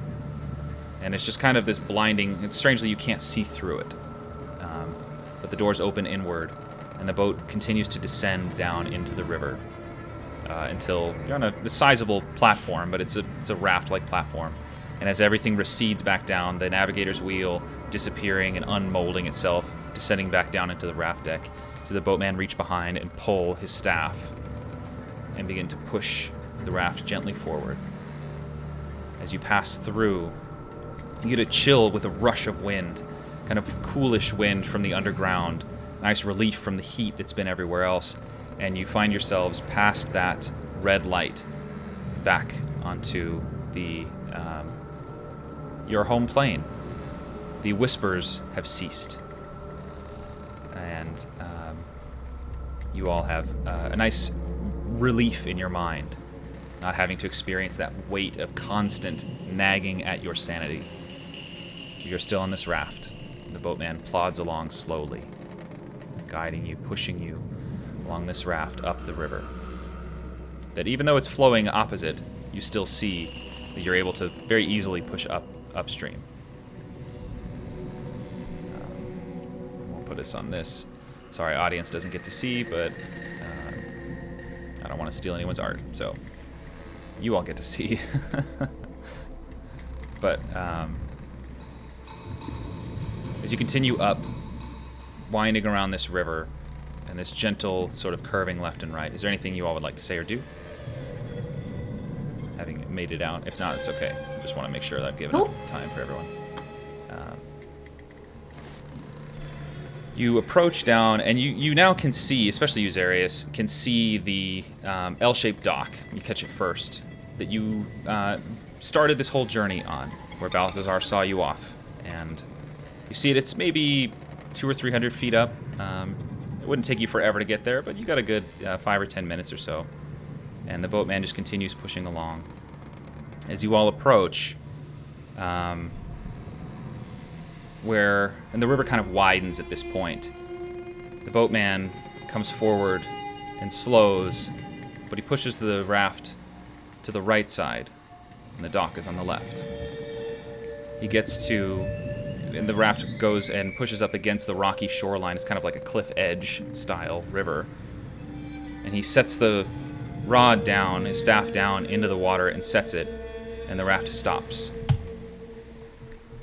And the boatman says, "Who is paying my toll?"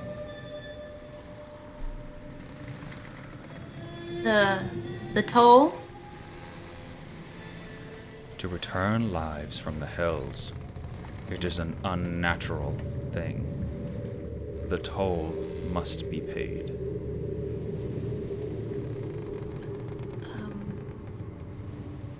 What is the toll? One life for many.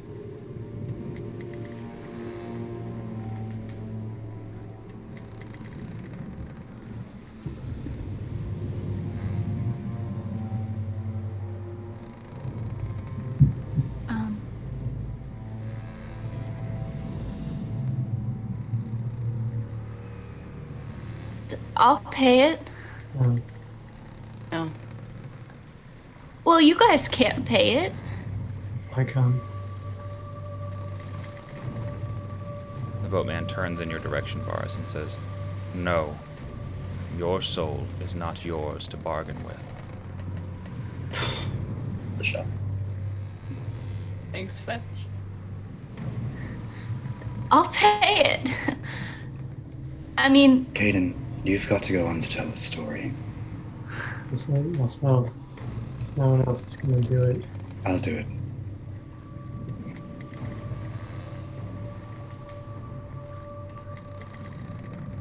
I can't let you guys die. No. And we can't let you die. I'm pretty sure we're all in the same boat. That's ironic.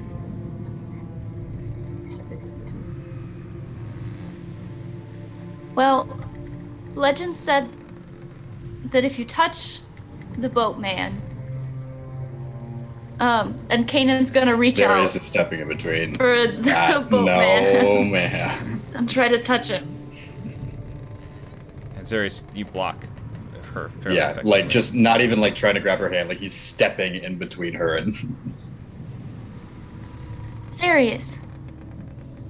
Caden.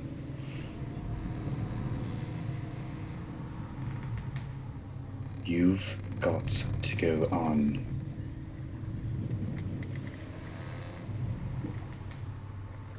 You'll tell our story. You've got to go on. But you have so much more, Zarius. I mean, I've already done so much. I mean, my people will be happy to hear that I've done Caden. just as much as I've done. Where's the Kanan from a few moments ago, talking about unfinished business and telling a story? Don't tell me you don't have anything left. It's different. I mean, I have plenty left, but I can't just let you guys give it up. And Naira's just looking at Fang. Not saying anything, not doing anything, just looking. Because I assume she heard the conversation. Yeah. Yeah, I mean, he hasn't been secretive about anything. Yeah. She's just looking at Fang.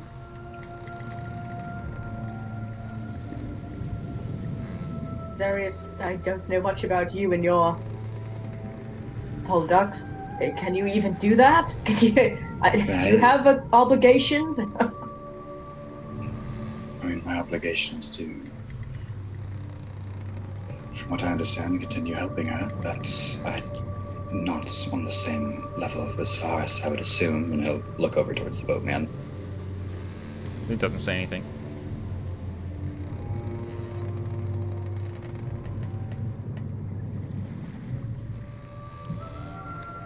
Fang takes a deep breath, just rises to his feet, kind of dusts himself off. He says, I will pay it. No. No, we came all the way down here for you and you're not paying it. Please, my friend, let me give you this gift. The gift of freedom. And he looks towards the boatman and says, I will pay the toll. Fang, no. Please don't, Fang. I can't see you leave. You're like a brother to me. Or like a father. I don't... Fang. He takes another deep breath. He places his hand on your shoulder, Kanan, and he kind of addresses everyone. He says, when I was young, I dreamed a young man's dreams. I wondered about taking to the sea, never looking back. Seeing all the beauty in the world with Kasha by my side. So much was taken from me. So much time wasted. So many opportunities lost. And now, I've grown old. These hands are tired. And he looks at his hands, and you see the manacles there. And I have no more fight in me. But I really don't mind. Because can't you see? We'll always share these timeless memories. And he looks towards you, Kanan, and says, like beautiful stories, the greatest chapters flew right by. Take these. And he reaches down and unlatches the manacles that are on his hands. And you see underneath pale and scarred blue skin, clearly worn raw and healed 1,000 times over the years. The manacles themselves have runes etched on every available surface inside, and many outside as well, which glow its faded light blue. He looks at them and says, my blessing, my burden, a symbol of injustice. And he hands them over towards you, Kanan. Fang. She'll take them. He looks everyone over and he says, don't shy away from your calling, Vagabonds. Each of you has been chosen for greatness. I can feel it. You have many trials and challenges ahead of you, but you must not lose heart. If I can live on hope for 40 years in prison, you can stay strong for the future.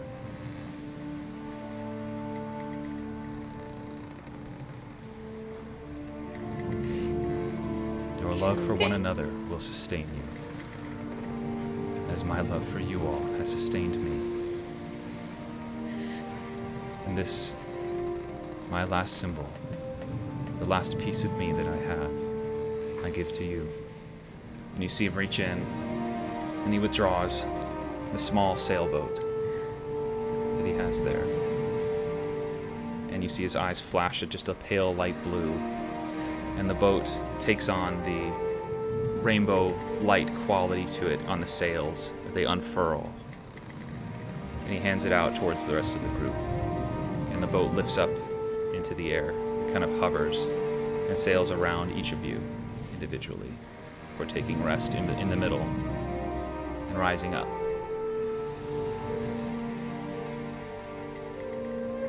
And he hugs you all. As this is happening, can I just real quick druidcraft 2 forget-me-nots? Yeah. Give 1 to Fang and 1 to Kanan. Oh god. He takes it, holds it close, tucks it into his lapel. He sighs deeply once more, and he says, "And now I'm ready to go." Rest in freedom, Fang. Rest well, friend. Your story will be told. I go to see Kasha once more. And he steps back to the boatman, who looks him over and places his hand on Fang's shoulder, his right hand. And you see the body just, not in a violent way, just kind of dissolve, fall away. And you see the essence of Fang standing there. It's sort of a shapeless force, but you know it to be him. And the boatman says, "You have done well with your life. You will go on to peace." And you see Fang rise up and dissipate from the chamber.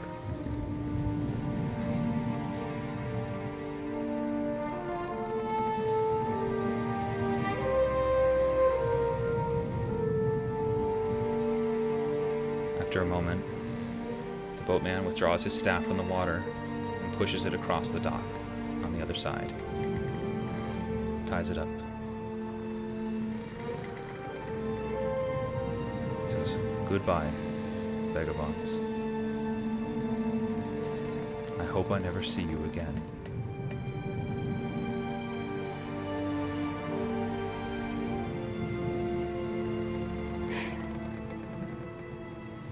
Goodbye, then. It's just gonna just fall to her knees on the deck. Sarah is to walk over and put a hand on her shoulder.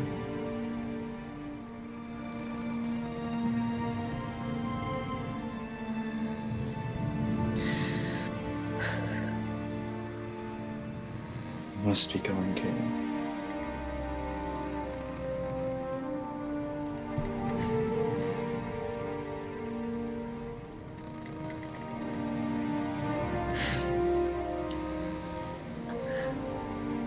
Okay.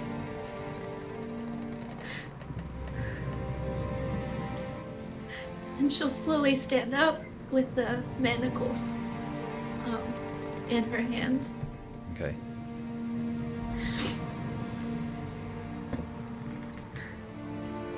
You freed him.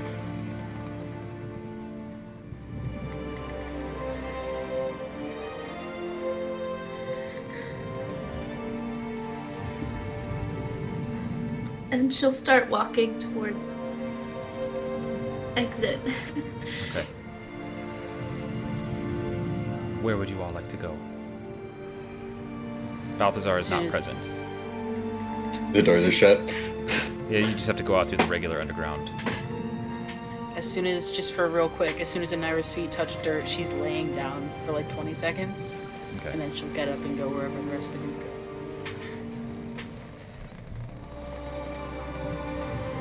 Horace is just following, holding his sister a little closer than before. Okay.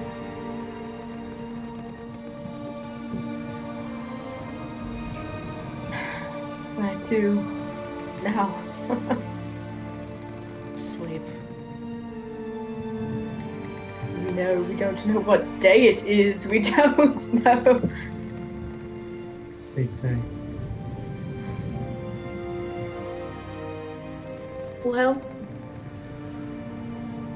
I suggest we take these items back to Balthazar and get our bearings.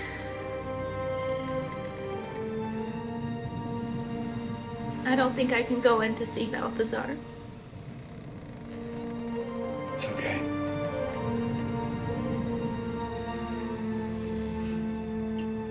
For now, let's just go back and rest. Balthazar can wait. Balthazar can wait. I agree. If he can't, we literally went to hell and back for him so he can suck it up.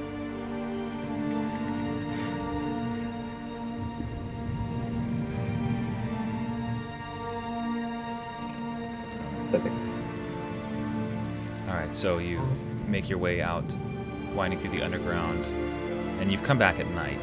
The city is pretty calm.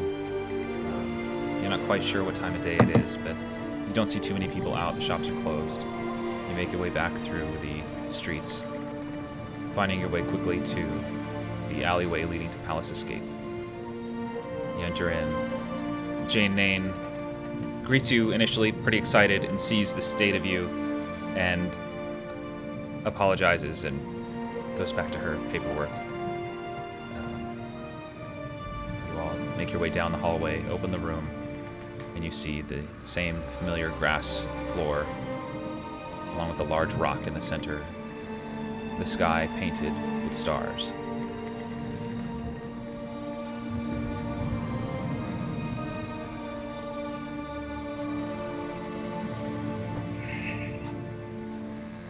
You're free to take a rest tonight if you'd like to. Okay. You all bed down for a night of rest, and you all sleep very heavy. Definitely the weight of the last several days for you all, as far as how you experienced it, has caught up to you, and you feel that heaviness just hit you as you're lying down, kind of gathered closely together. This time, everyone kind of clustered around each other. None of you really have any kind of dreams that are remarkable in any way. You sleep and rest. And here we go. We are back. Let's do it! We do V for Varus. Okay. There we go. Or Vagabonds, you know. So, Hold on, it'll be like Varus Vagabonds. There you go. we are back, and just as a quick reminder, we just said goodbye to Fang. The party made their way back to Palace Escape and had a night of rest. And Kanan is disappearing into the background. But you all have awoken in the morning. There is food set, but there's no note or anything like that. Looks like a pretty standard meal, but it is set, so you all have the day.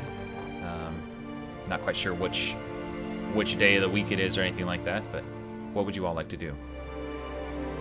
I'm assuming Angelo is nowhere. Angelo is nowhere to be found. From our context. Okay.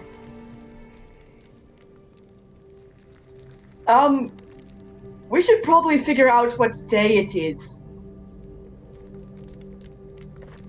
Yeah. That from Balthazar. Just kill two birds with one stone, have him catch us up, and we can hand over the things we owe him. Sure. Yeah, I guess we've got to go over there eventually. You know you're feeling up for it. Sister, do you want to come with us? Do you want to stay here, or are you gonna head back out? We haven't really talked about what your plan is. I want to get out of the city. Alright. If you can escort me to the edge, I can make my way from there. Absolutely. Do you guys want to start heading to Balthazar's? I'll escort my sister and catch up with you?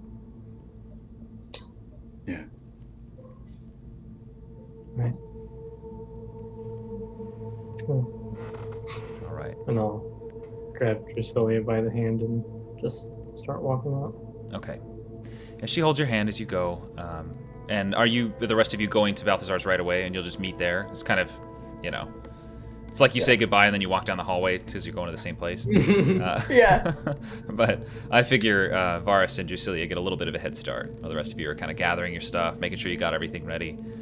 Solemnly eating breakfast. Yeah, very, very solemnly eating breakfast. I guess I can move us to that page. Harriet puts a lot of sugar in her tea. Okay. Like enough for like 4 people. Okay. 4 big people. Okay. Harriet's drinking sugar water. Or Yeah. southern sweet tea, that's all. Yeah. Yeah. Kanan's gonna put the shackles on her wrists for now. Okay. You sure? Yes. That feels very Kanan. You snap the shackles on, and you see, but as you're getting them ready, you see the runes on the inside are kind of that still dull light blue. You snap them on, and you don't feel like any kind of, super powered all of a sudden or anything, but you feel a closeness. And it's not anything major, but it just is something that you feel closer to Fang by doing this, at least for the time being. You get that same sense of level-headed calmness that he always had about him kind of suffuse into you. And you just feel that comfort that you felt in his hugs many times in the past.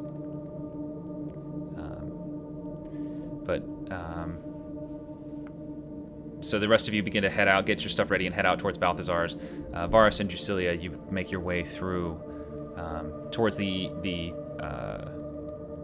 western entrance of the city? Eastern entrance? Eastern. Make your way out, and the gates open. It looks like they're already open. There's lots of stuff going in and out. You see the shops aren't quite open yet as you're traveling through the city. It looks like people are getting ready, every day is another day in Ranavash. But it looks like there are the big gates, like the one you saw them hauling the dinosaurs in previously, have swung open, and it looks like they're getting ready to bring some big stuff in. You're just not sure when. But the two of you managed to make your way out, no problem. You do notice as you're exiting the city, you're being tailed a little bit. You catch a glimpse every now and then of some people in not so subtle red vests following you. But they only follow you to the edge of the city, and then they stop. So they only follow you. They don't go out to the entrance or towards the gate or anything. They just get to, but you make your way out, and Drasilia says, Varus, walk with me a mile or so. Sure. Okay. As you'd like me to. You two walk together, and you get out, and she doesn't say anything the time. She's just holding onto your arm, kind of holding you close to her as you walk together. And you see as you're walking, it's a beautiful, nice open field. You hear birds chirping. You see the sun kind of filtering down on you. It feels nice to feel real sunlight again, to not be cramped in some cave in a big city or underground. It feels good to be out. And you see there's a few trees scattered about, but in the distance you see there's a path. It looks well-traveled path.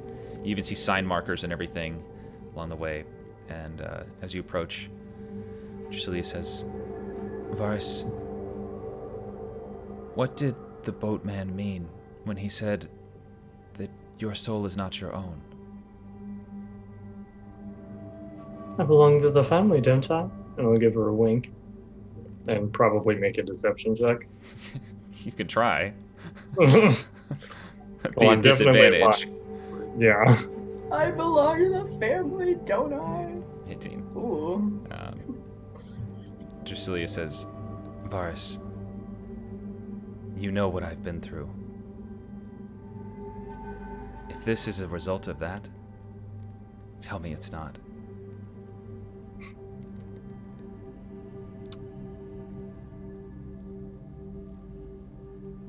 Well, since you don't have time for stories, I've got places to be, you've got places to be. I have a friend. We'll leave it at that for now. A friend who owns your soul?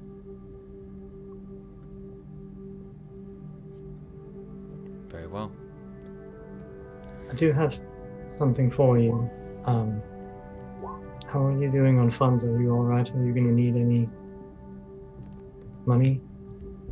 For the travel, yes, I'll need some, if that's all right. Sure. And I I'll was just planning to pull work, out, but I'll pull out 400 gold. okay. Just, or we'll count out 400 gold and just. Okay. And then I want you to take this and put it in the house somewhere. And I'll pull out the Vagabonds poster that I bought at Comic Con. Okay. I will hand it to her. She takes it and feels the texture of the paper in her hands. Mars, where did you get this? I'll get around, darling. She unrolls it. Who is this? Who are these people? It's us. And I'll point to me. It's me. I assume this is also from your friend, who will leave it at that. I mean, I guess. not exactly. Isn't Corzin on that poster? Yeah. But she didn't see him in that form. I'm like, here's this poster of the man who traumatized you that you can hang up.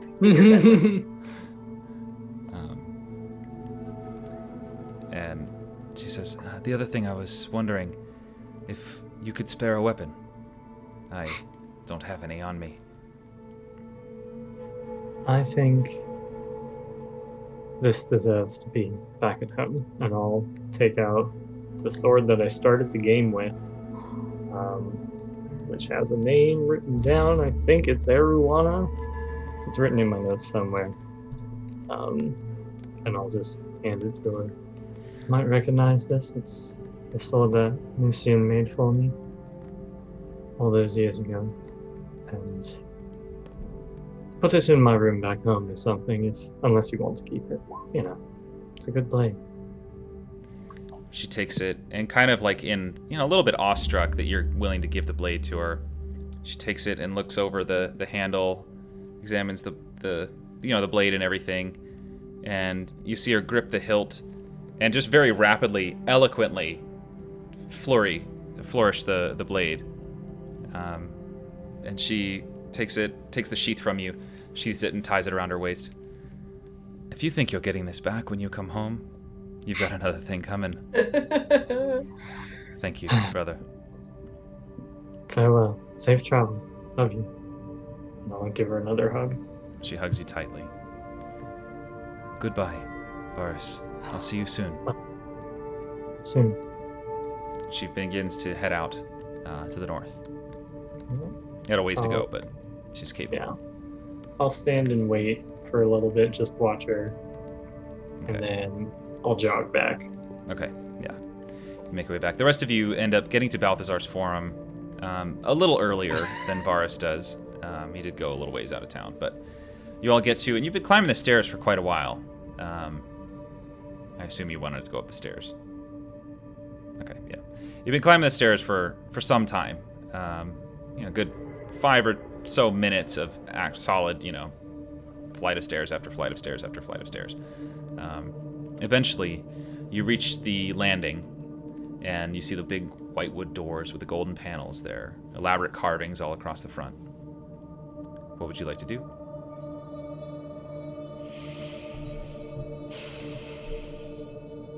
Somehow we always end up back here. How are we handling this? Say that again? How are we handling this?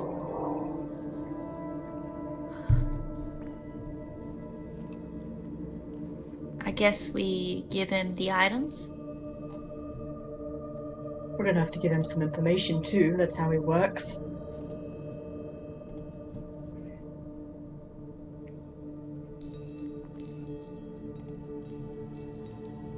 All right. Zarius will push open the door. Okay. You push open the door and you see in front of you the very, very clean and orderly Balthazar's Forum. The black obsidian stone tile floor reflects and kind of absorbs the light, making the room feel not dark, but dim, kind of homey. You see the large throne that has been restored in the center of the room with the large, like, dragon tooth motif feeling of it. The big censer, the golden censer in the center, ever kind of rising smoke from it. You see the desks along the side, along with a big wall of books that's been replaced there, along with a standing desk that Balthazar you've seen him work at in the past. A bunch of scroll cases along the side, and you see the large window accompanied by the banners, the red crimson banners that sort of drape around the room. The large window that looks down over the Colosseum area. But you don't initially see Balthazar. You see the door at the back is open, that went ordinarily to the training room. We're back! Surprise! A moment passes, and you hear the gentle clack of nice shoes on tile. And you hear the door... Oh, I got something for this. You ready? You hear the door creak, and then he steps into the room, and the door closes behind him with a yellow flash behind. He says, "Ah, Vagabonds, it's a pleasure to see you."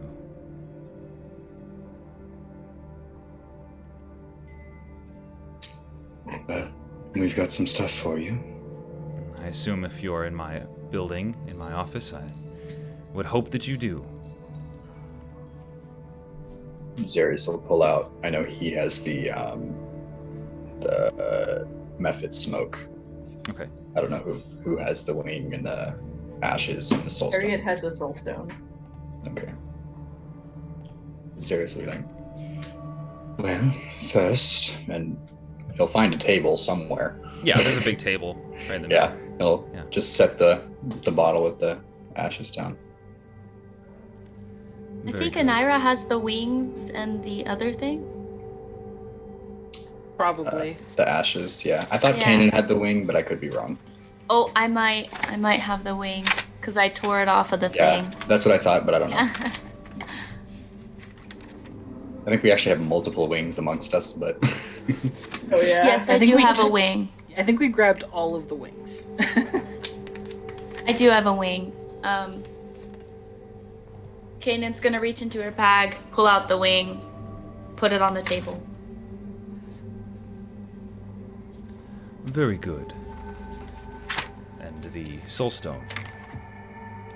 Harriet will reach into her bag and kind of like making direct, like, you know, setting it down while not stopping eye contact with Balthazar Sure.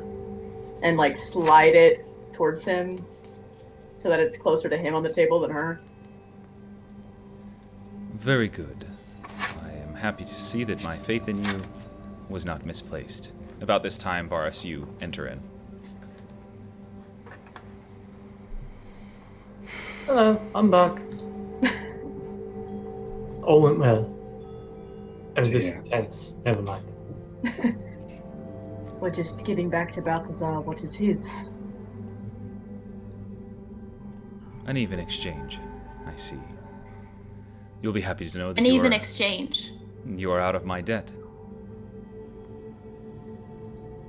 We better be, because it cost us the life of a friend. The five of you are here. Not. We went down for 2 people. That's the reason we went down.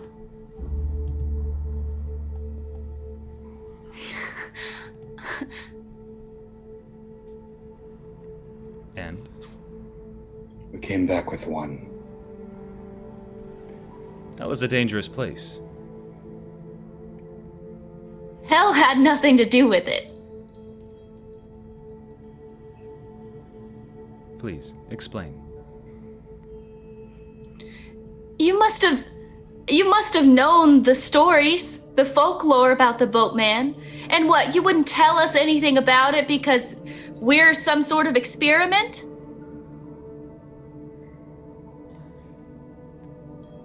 What, did you want to see if you could travel the plains freely?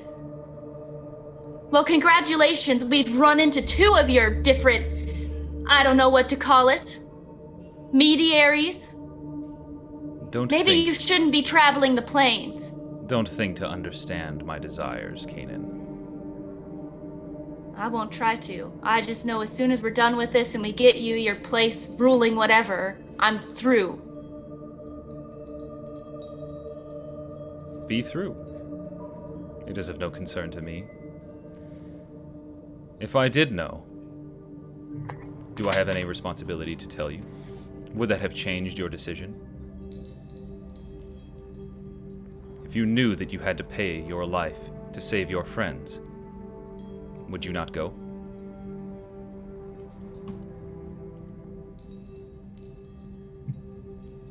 I had my suspicions that the boatman would require a life. Sure. Should I tell you that I also hear suspicions that elephants can fly in some places? If it concerns the mission and the task that you're setting us out on, I would expect you to have at least the heart or knowledge or some sort of wisdom to let us know. But instead, you've proven yourself to be an ass of a man. You asked to go to the son of a hells. bitch. I Yes. wanted to send you to the bestial plane. You insisted. You make demands of me like I'm some toady. You try to control me, try to manipulate me. Why should I tell you anything?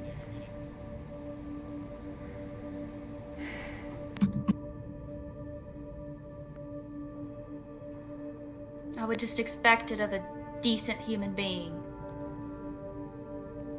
I mean, I've given you so much knowledge that I don't need to give you.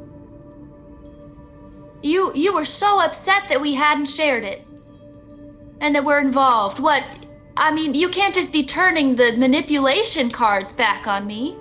Or on us.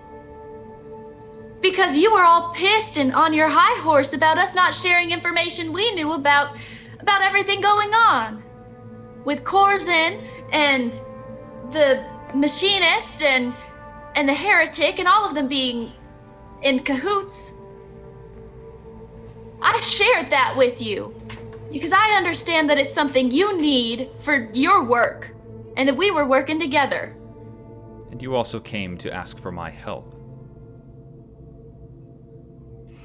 I didn't seek you out. I don't expect you you walked to into understand. my office. You're right. I understand that I've asked this. Just know that you've lost someone who could ever help you in whatever you're doing. So be it. You've lost a resource.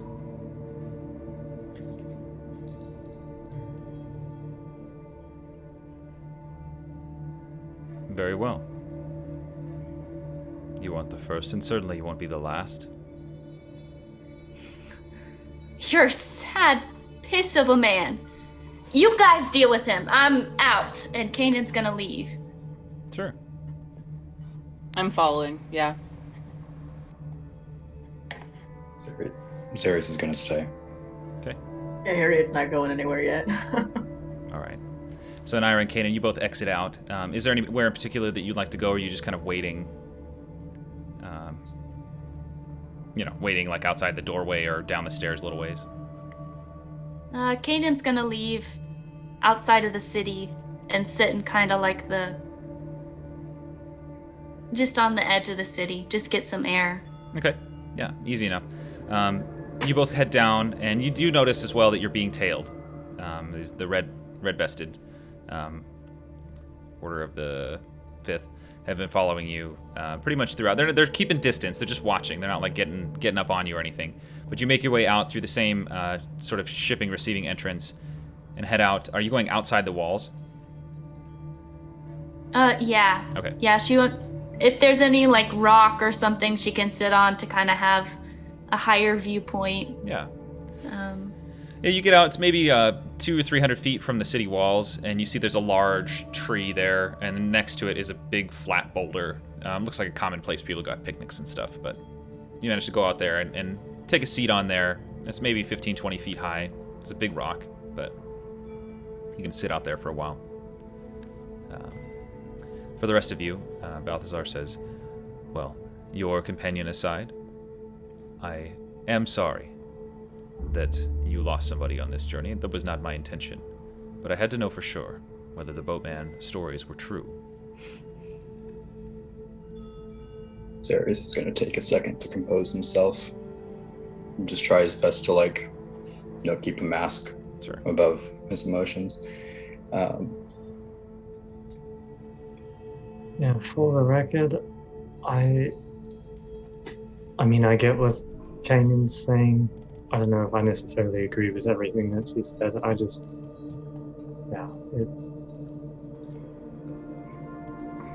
In the future, if we are to continue having dealings, and there are things that could cost us our life, or something of that, even if it's just a theory, if you could let us know, that we greatly appreciate it. I understand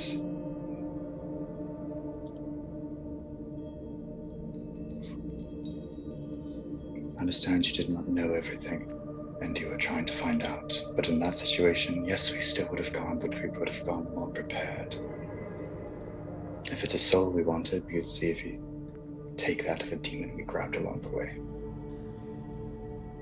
Then you would at least know if it had to be something important. I will take that into consideration. That's all I ask. Further, you deal in information, yes? Of course. Well, as I'm sure you know by the fact that we've returned, Corzin Fatedraw is no more. I had assumed as much. It is nice to find out for sure. Are you at all interested in what has taken place down there after we left? I am curious, yes. I know that the city of Yiz-Drah is but one of many. However, the organization of that city and Corzin's absence is still somewhat of a mystery to me. Okay. I have questions that I would ask of you. And before you give me the answers, I want you to consider what those answers are valued to you. And then I will give you the information of what is happening down there. Very well.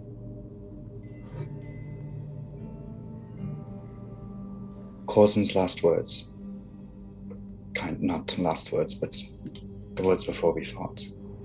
He said something to each of us about, just trying to knock us off our guard as he does. To me, he spoke of a relation between the heretic and one deity I've had interactions with, Apollodox.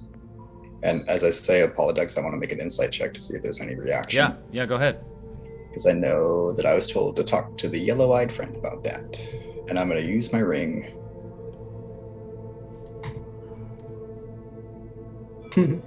Okay, yeah, 20. You see, you mention Apollodox, and there's an instant flash of recognition. And a little bit of surprise as well. He's not a guy who's often hears something unexpected, and you seem to have caught him not off guard, but just given him something he didn't anticipate. He says, "Well, who referred you to me about this information? If I could ask." You are one to know many things, Balthazar.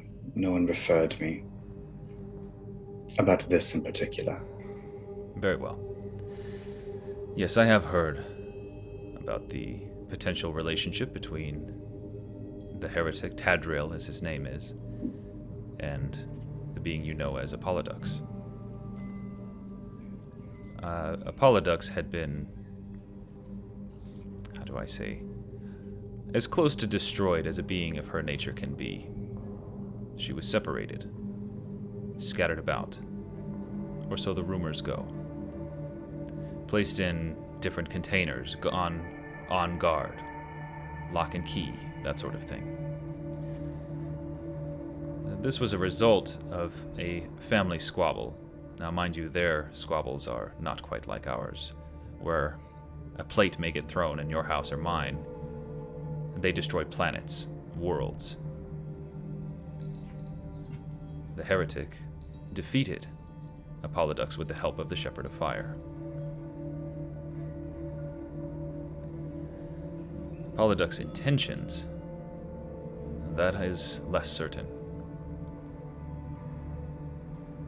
From my understanding, which is limited, so take this for what you will. From my understanding,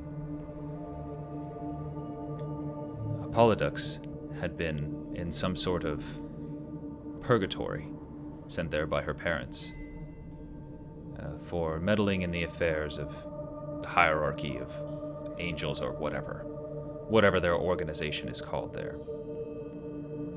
But it seemed to me that she was reaching above her position. Unfortunately for, well, her entire family, the heretic is both powerful and cunning. He had been exiled previously for some other business. That I'm not sure about. But he came back after Apollodux had broken free from the prison or the purgatory that she had been placed in. And between him and the shepherd, as well as her parents, they separated her, divided her, and placed her in these containers.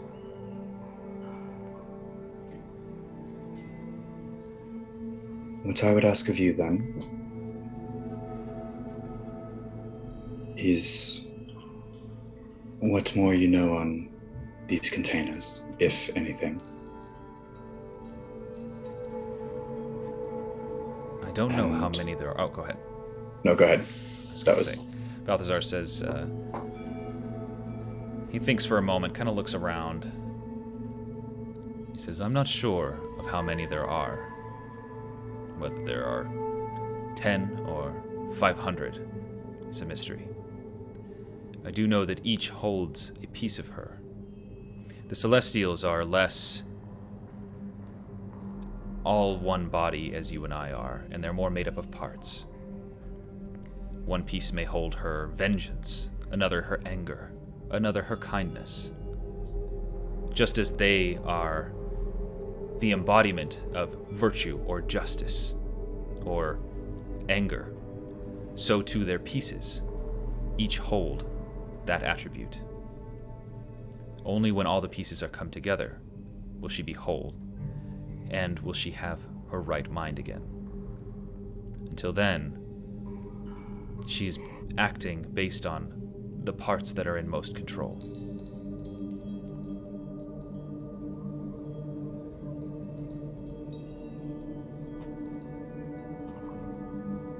Do you know where these points of containment are? Any of them? Make a persuasion check.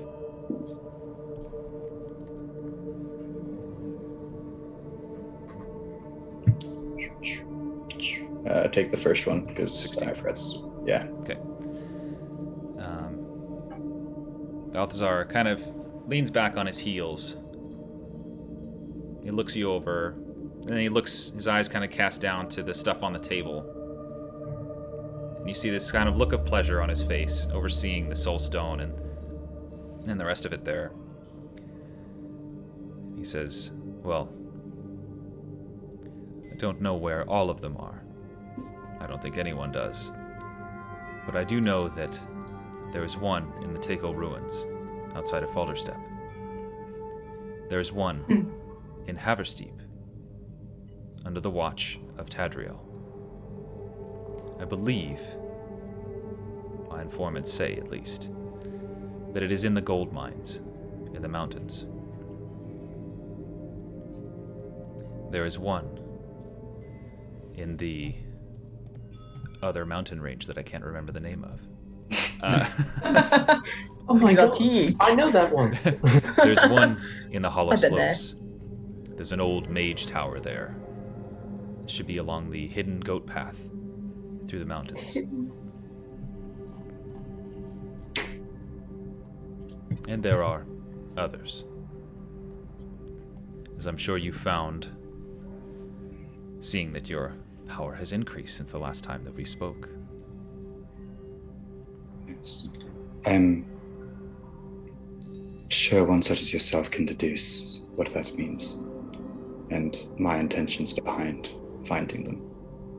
Of course. I will tell you there was one in the cipher Interesting. that contained her rage, Interesting. contained being past tense. I understand. That's the scariest man has ever looked. Wow. Um, Oh and Zarius will kind of nod to himself and be like, well, you've told me what I wanted to hear.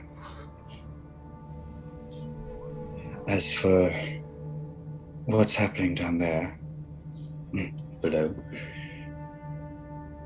we had aid from Corzin's daughter, sorts. I wrote her name down because I'm forgetful. Veseer. Yeah. Whisper in your ear. Yeah. Who sought to take his place in assault. Which, to my understanding, she has done. There was a fight. She has Corzin's ring now, so some form of power there. We talked on short. She doesn't seem interested in continuing Corzin's meddling up here. But take the word for what you will.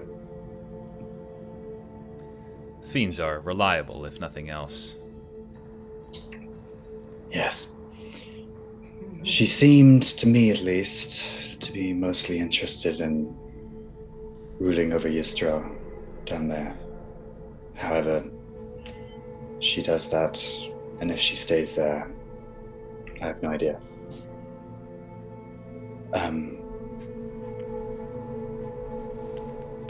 Further, I'll tell you that there's no longer a containment in Theka. I see. We stumbled across that one. And I can tell you the point of another one that once was outside of Galston. Indeed. That I You are stumbled upon. Quite as the young. far traveler. Well, it's the point of a vagabond, isn't it? We get around. Truly it is. Well, Zarius, I appreciate you being so forthcoming. If there are any favors that you need in exchange for this information, I'm happy to oblige. Well, you have given me direction in what you've provided me. I would ask that any favor I have earned be passed along to requests that my friends make. Of course. There is one thing. One moment. And he turns and goes to a book, and you see he's the kind of guy, like, his mind just starts working, and he's just gonna go do whatever, you know? ADHD, hyperfixation. He's gotta do it. He's not paying attention. He checked out. He goes and gets a book off the thing and flips through, sets the book back down, grabs another book, flips through, sets it down. He grabs a third book, flips through, and he scans the page real fast, and he says, there is one in a small town, near a small town, I should say. A strange little place called Two Mage Turn. You'll meet a fairly eclectic half-elf there, and his companion. They are outcasts, but their tower is quite difficult to miss. They should at least know the location of another tower, or another location, another site. Now, any requests your friends have? If you found any, did you find any items with Balthazar? Yes. Sorry, with Corzin. My bad. Yeah. Actually, if you wouldn't mind at least seeing if this is safe to wear, and he'll pull out the robe. Okay.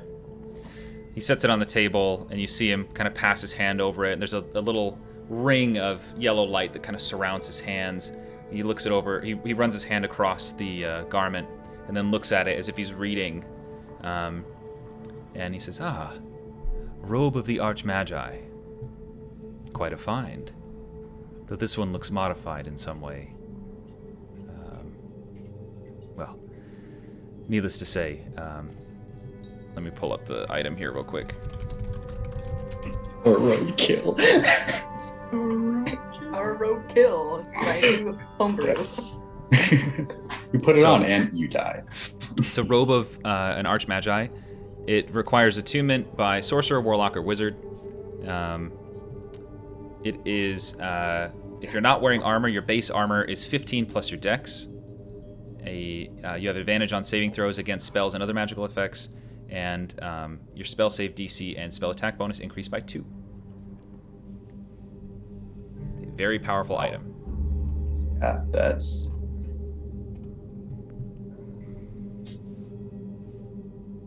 That was also worth it. Yeah. Yeah. I mean, he's a powerful dude.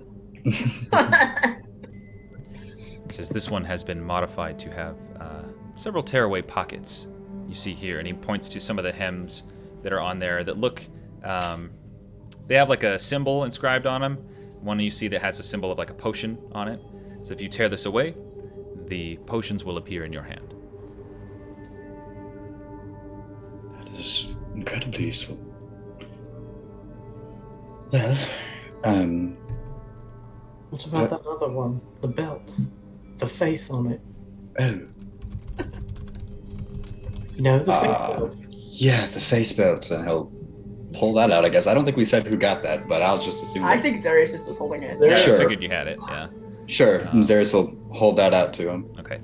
He again runs his hand across it, and you see the same ring of light form, this yellowish light form over his hand, and he runs his hand across the garment and looks it up and scans as if he's reading it. Classic item here. Belt of Dwarven Kind. And effectively, so this belt gives you, it increases your constitution by 2, up to a max of 20. You have advantage on charisma checks, persuasion checks made to interact with dwarves. In addition, you have a 50% chance each day at dawn of growing a full beard, if you're capable of growing one. Or a visibly thicker beard, if you already have one. You also have advantage on saving throws against poison and resistance against poison, as well as dark vision out to 60 feet. You can speak, read, and write Dwarvish. Belt of Dwarven Kind. It's a good item. Rogue belt. Yeah. Grog's belt. Why Right. did he have a dwarf belt? Everybody Why needs not? extra constitution. Yeah. Everyone needs a beard. Extra beard. He's like a cat man. I think his hair was probably fine. It was thicker. It would just make his winter coat come in. Yeah. Yeah. Rain. Well, that's all I have. I have a quick question. Of course. What day is it? Why, it's whatever the day is. Yeah. Which you all recognize I to be. understand your unique calendar system. of How long has it rectifying. been, I guess, was a better question. It's been a day and a half, or 2 days basically. Okay. Gotcha. So you have we another still 5 have, like- days until 4 or 5 days until the dinner. Yeah. Awesome. Wow. Does not feel like that long, but more time to relax. not something I need you to identify, but if you have any use for it, then Xeris will take out his half bottle of green life goop, which is just the next soulstone goop. Okay, all right. DIY from that- soulstone. Yeah. We got this from the same place we got the soulstone. I'm not sure. I'm assuming it's just like an unformed version of it. I have no use for it. If you want it, I guess. I don't know what you'll do with it, but Please, let me see. I'll hand it to him. Takes it, That and you see him argue- with that same circle, casting Identify over the vial that you gave him, and he looks very, almost perturbed, a little bit bothered by what he's seeing. Oh, good. He says, this is a very dangerous substance. In this plane, contact with this substance will kill you. Do not Yes. touch it. Just flat out. Death. It will absorb you into itself, creating another soulstone. Would that work on anyone?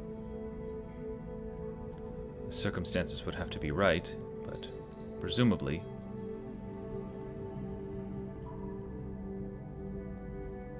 Okay. Do not play around with his items, Arius. Naturally.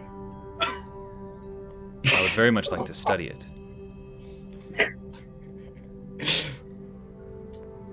All right.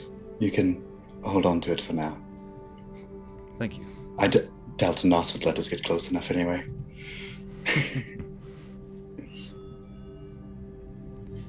He may be a little too quick for this kind of substance to work. Yeah, he was something to behold in the arena. Truly. Well, if there's nothing else, or if you have any other questions, I'm happy to oblige. Is that a gun store in this town? Are you needing ammunition? I mean, I can make it, but, I just thought you might know of things more interesting. There's not in this town. For this kind of thing, you will have to go to Holly Pit. They're the Funny how that manufacturer. works. Or you could get it from whoever made that for you. It's likely that they sell ammunition as well. Yes, I might have to ask for a favor. Did Thank you you. attain any ammunition from the cipher? I noticed you got me some Some. ammunition as well. Yes, it seemed they had some old stuff in the back. I think I have about 40-something rounds left. Well, you could try to reverse engineer it. Sacrifice a few to That's- see if you could recreate them. That's the plan, Just thought you might know. If you would like me to consume them, I can try to recreate them for you. It would come at a cost. I think I'm fine not having another debt today. Very well. Can I ask one last question? Of course. And I just... Complete honesty, full disclosure. Did you know that someone would have to die? Yes or no? Make a persuasion check. There's persuasion. Darius is rolling insight on this, whichever Sure. he says. Crosses his arms. He looks at you. He says, I did not know that someone would have to die. Can I also make an insight check? Sure. Yeah, both of you can. Insight. 15, 19, okay. He's being truthful in the most literal sense. Varus will just nod a couple times, and that's enough for me then. Thank you for your honesty. For what it's worth, I am sorry that your friend died. I think it's what he wanted. He lived a good life. We So both many better ways that it could have gone. we've now both lost people to the boatman. Truly. Thank you, Balthazar. Of course. Thank you all for settling your debt. It's not often people come back to settle the debt. Normally I have to go and hunt them down, and then I have to clean up their blood, and it's a whole thing. They don't make dry cleaners like they used to, you know. Of course. Sounds too messy for us. Repo, the genetic opera, with Balthazar. Yeah. Don't make dry cleaners like they used to. What year are we in? Hold on. As if he can't just prestidigitate. Yeah. You can just, yeah. No, he travels to My the whole cipher every concept time. of time just of to- Balthazar just transfixed to that. No, he travels to the cipher every time just to wash his clothes. That's why the guy's so pissed off, the keeper of the seven keys. He's like, just to wash again? Canon. Wash day. Yeah. Balthazar. He's got a bunch of Balthazar, orders. every time he's like claiming something, is like, I remember. Is that soulstone goop on your trousers? Huh? Balthazar. That's all I needed for now. Let's go find our friends. As you all are getting ready to leave, he says, "Oh, you'll be pleased to know I've figured out a new spell with the tools that you gave me last time. I'll be happy to give you a demonstration next time that you come. We can do some training."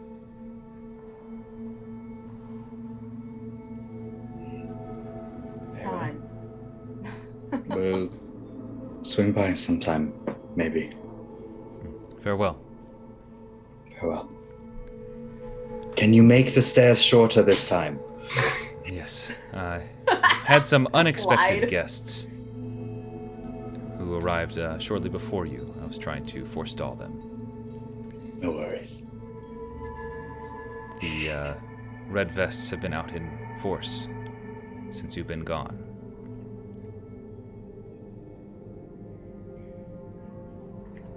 Be careful. I would say you as well, but knowing you. Knowing me. And run into another bush again. Not since your friend helped me. Well, Do you owe us something for that dust? Oh, I Am do. making that up? You're right. Sorry, My I'm just mistake. thinking of debts. It's my turn. Yeah, my mistake. He reaches down underneath the desk and pulls out. It's a large bag of diamonds. It's 500 gold worth of diamonds. Glad I asked. Seems in all the excitement I had forgotten. That's You know- me too. me is, yeah, definitely. Zarius, are you sure you don't want me to carry something? You can have all my gold if you'd like. All right. I know I look like a dragon, but all right. No, because of the swords, Harriet. Go sit on it, my rock, and all That's your not- gold, Zarius. Oh goodness. You gonna get your eye at the same time?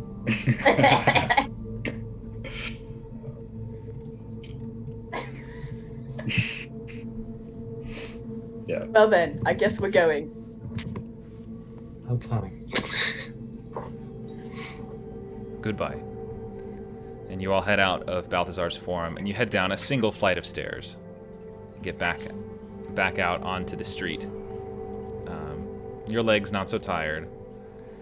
And you don't see Kanan or Anira. But what would the rest of you like to do? Well, they're gone. They're probably dead. We should just move on and... Actually, this is a really bad joke to make. We just lost a friend. Plus, you literally have a sending stone to King in there. I'm gonna shut up now. Now is not the time for jokes.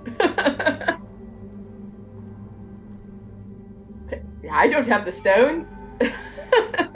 Oh, that stone! And I'll pull out the sending stone that I have, and I'll squeeze it really quick, and I'll say, Okay. Kanan, well done at Balthazar's.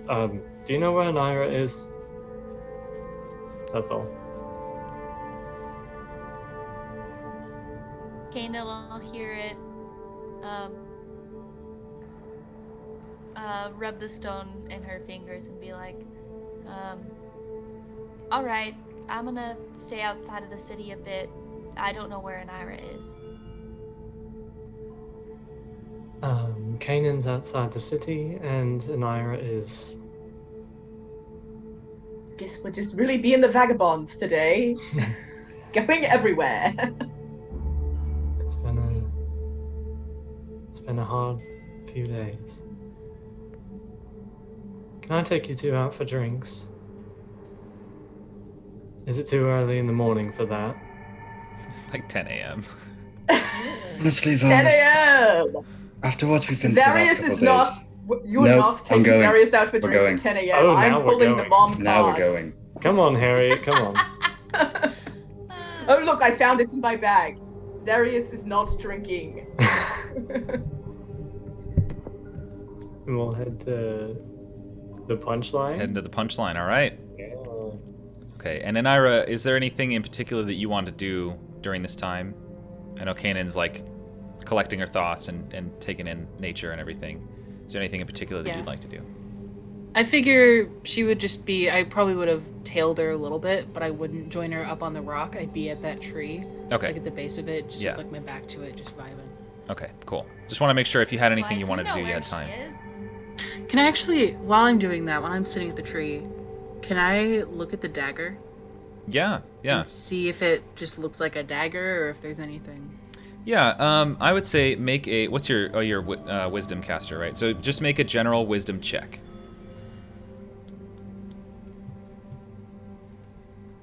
$22. Okay, great.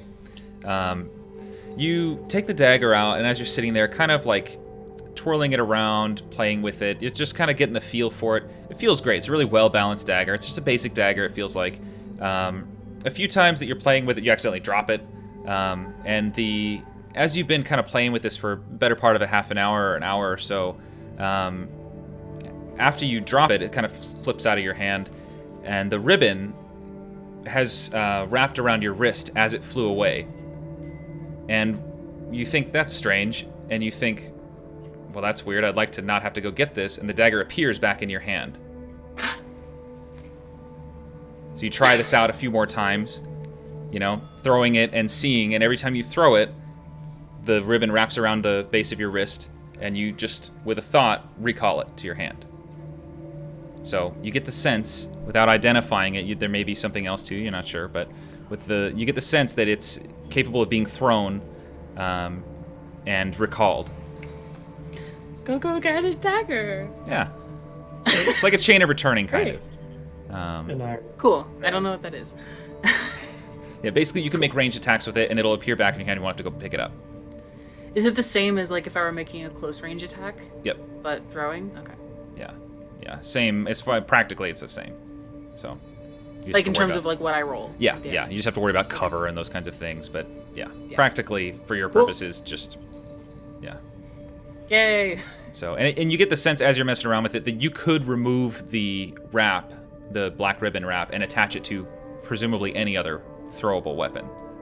It probably wouldn't work on your quarterstaff. It's a little unwieldy, but yeah, if you had like a hatchet or whatever else that you wanted to throw, yeah, you could put it on that too. Nice. Cool. So, but all right. So unless there's anything else, I don't want to rush past anybody, but the rest of you make your way to the punchline. And already, even in this early in the morning, the place is packed. It's very busy and very boisterous, very kind of fun, loud environment. Let me see if I have a tavern noise here. I do. And we'll look at this. We'll just go change the music to. I don't have my cool Spanish guitar because I switch music, but I don't want to get copyright claimed. It's okay. Uh, It's in my mind. Yeah.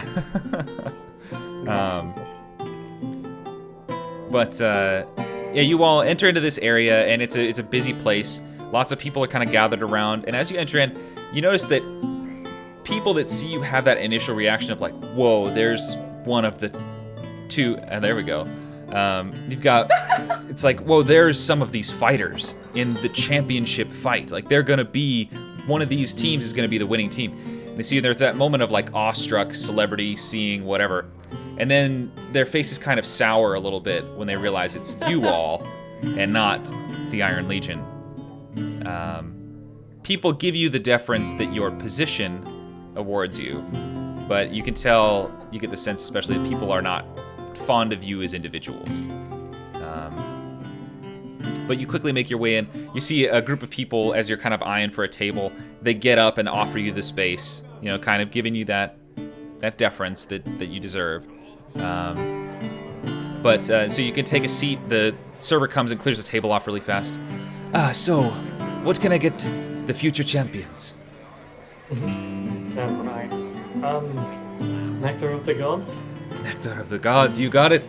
A little early for me, but I'm no champion. Anyone else? I'll take the same. It's been a crazy last couple of days. Of course. Tea. I do have tea. What kind would you like? Something really strong. Really strong. Do you want to go to another dimension strong, or? Oh, I think I've reached my max of dimension traveling for the week, you know what I mean? And she'll like wink at him. He catches the wink and is very, he leans in and he says, if I'm really honest, it's just a sales pitch anyway. Alright. I'll be right back. And he goes off, and a few minutes later comes back, the 2 Nectar of the Gods drinks, and then a whole, it's a small pot of tea for you. And a small, nice teacup. You see the teacup is, and the pot as well, but they're both like emblazoned with like etchings of people fighting, and you see one guy getting skewered by another guy's sword, and it's all very dramatic. But yeah, you've got your drinks there. The Nectar of the Gods, you as you both take a sip, you gain those temporary hit points. Feel very encouraged. Get that strong hint of orangish flavor, along with that coppery sort of blood backwards taste there. You all feel nice and refreshed and very emboldened and empowered by these things. You know, Harriet, don't ever change. I like how the 3 of us, we come here this early in the morning. Zarius and I basically asked to get punched in the face, and you, darling, order a pot of tea. Please don't ever change. This is the longest in my life I've been without tea, Varys. That's not the point. I'm just saying that I have been hammered. That's not the expression. I know someone has to I'm carry happy. you lightweights around. Has to be me. Look, it's not our fault we're twigs. Come on. Could have done something about it in a year. Yeah, but like, we're fast twigs. I am pretty fast. Ass twinks. Twigs. With a G. Stick. Like a stick. Like a stick. Yeah, like a couple of sticks. Yeah, I like, mean, do you like a see how wide I am? I'm about as wide as your arm. I'm not saying you're I thought you fat. said white. I take that back. You know what? You know what? Just enjoy your drinks at 10 a.m. in the morning. Does feel good. Man. I love you guys, you know that? I mean everyone, but you're the ones that are here right now. You know, it makes it easier to be away from my family for so long. It's definitely hard having someone back home and not being able to see them all the time. Oh, someone? Wink wonk. There he is. No, not like that. It'd be nice to see them every once in a while. I mean, Been they're a just while. like right over there. It's the next city over. We could go for a visit. We could invite them here, watch you kill the shit out of everyone. Or, I mean, there's a chance that they watch me get killed, and that's not something I would wish on my family. Would you rather we have to go tell them? Like this time he didn't knock over a vase. He got knocked over. I'd rather them just think I'm out. You know, we've lived long enough not knowing the fate of one of our relatives. What's one more? What does that mean? What? You need to explain. Oh, I don't know. Dad stuff. Like, we never met him. You know, just typical stuff. Right, sorry. You never met your dad? No? What? Is it that weird? I mean, no, but I just... You Who didn't did you seem meet like then? the kind of person who'd never met their dad. I mean, we were raised by my mother. She told us stories of him, of course, but... You know, who knows? Stories. I'm gonna find your dad. Whoa. Good luck with that one. Nice goal. Find Xerius' dad. That is a life goal right there. Gives me motivation. Scared. You know? I am motivated to fucking become the golden champion of Renovosh. Yeah, don't speak No, too no. loud. Keep that one down. Yeah, and then after that, the goal is to find Xerius' dad. And, you know, take you to Holy Pit, or whatever. Find out what the fuck your real name is. God. Okay, we're going to Xerius' dad. Suddenly sounds like a great plan. Whoa, what? Real name? Shut up, Xerius! What? What's your dad's name? Tell me that first. I can make up a name if you'd like, but honestly, your guess is as good as mine. Your dad's Oh, we name should is find God. you, Xerius, some water. Dad? Pretty hydrated, really. Drink of the gods. This is Yeah. drink of the... Drink God, I up have a your headache. gods, man. I'll have a head- for you, Harriet. Why the fuck do you tolerate us? I'm really That's asking good. myself that one right now. Yeah. Also, what's your real name? No. Please. No, that's a weird name. That is a rather weird name. Do people ever do you get confused when people call you by your name and you think they're answering a question? Has this ever happened to you? Is this a daily occurrence, Harriet? Or no, rather, I'm so sorry. You know what? I'm not taking any further questions today. I think I've run out. Oh. That's terribly unfortunate. What's the limit? Ugh. Is there a number? Is it like a scale? Does it change from day? Do You know how roll you can do dice? a certain amount of spells? It's like I have Yeah. a certain amount of questions Xerius can ask me when he's being annoying. I also Questions? have that counter. And it changes, you know? It's just like a roll of the dice every day. In the morning. Who lets Is their life that be what you do dictated by before I days, wake up? Xerius? What the hell? You're really losing it. Oh, That's the come on. point. Can you blame us after what we literally went to hell? Yeah, and I think I'm back. Yeah? I'm not. Oh, someone left! I should go take a nap. Oh, make Where that... are you gonna go take a nap, Forrest? Right here. There's a bar stool over there. I mean, we have to find our friends. Eventually they're gonna come here, so I can just take a nap here. Am I wrong? Tell me I'm wrong. Or we can just go back. There's actual beds. I don't think you'll make it that far. No? I can walk perfectly fine.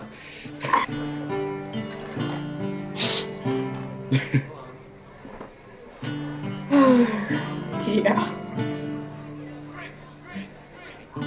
All right, are we sleeping here, waiting for them to show up? Yes. Are they coming? Your dad might walk in first. That would be quite a sight. What if your dad is in this room? Do you even know what he looks like? What if that's your dad right there? I'm pointing, but you can't see my arm. No, he looks a little too big. I mean, look at me. You'd think I'd gain some of that muscle. I don't know. Miss it. My grandfather's a big man. Is he now? Yeah. My brother's a big man.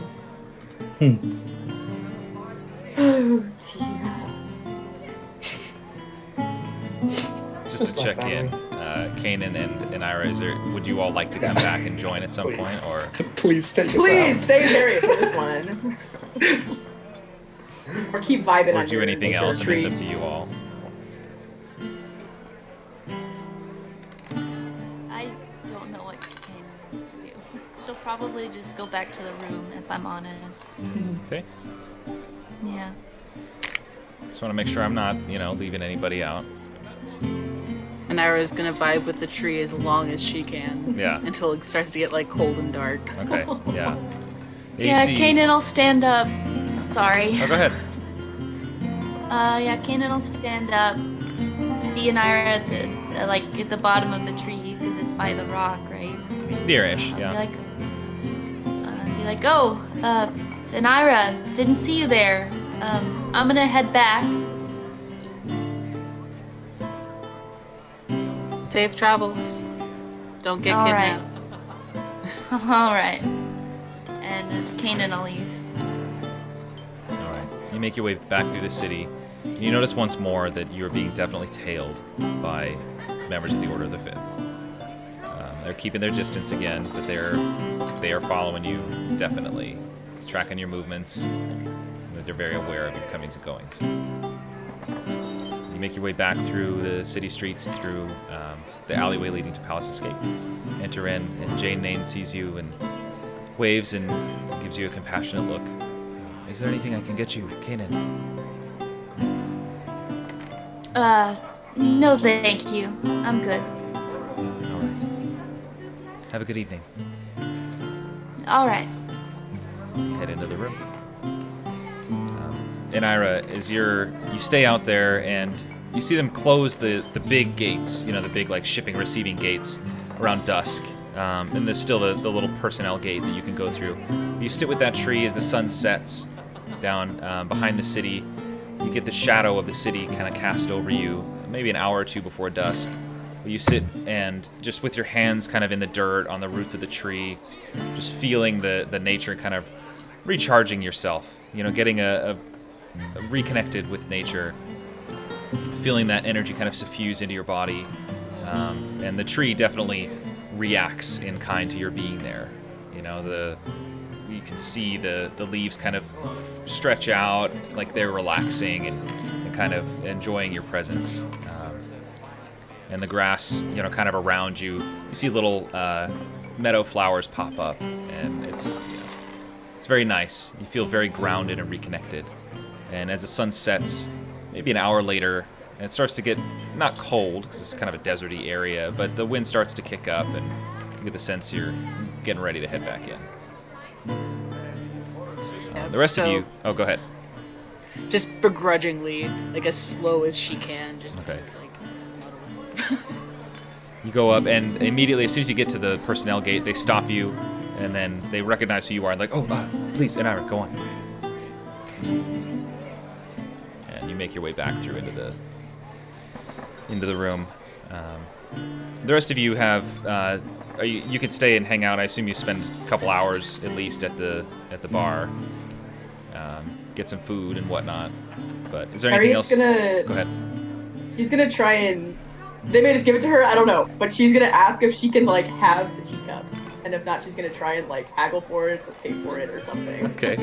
All right. As you all are getting ready to leave, we'll say, you are just, looking at this teacup and you just figure, I'm gonna take this. You just want the cup or the whole pot? Yeah, just the cup. Just the cup, okay. You take the cup and you start to stumble. The two of them start to stumble out, and you follow suit, making sure they're coming along just fine. And the server comes by and he says, "Oh, would you like a refill, or are you ready to go?" I was ready to go. Am I able to take this with me?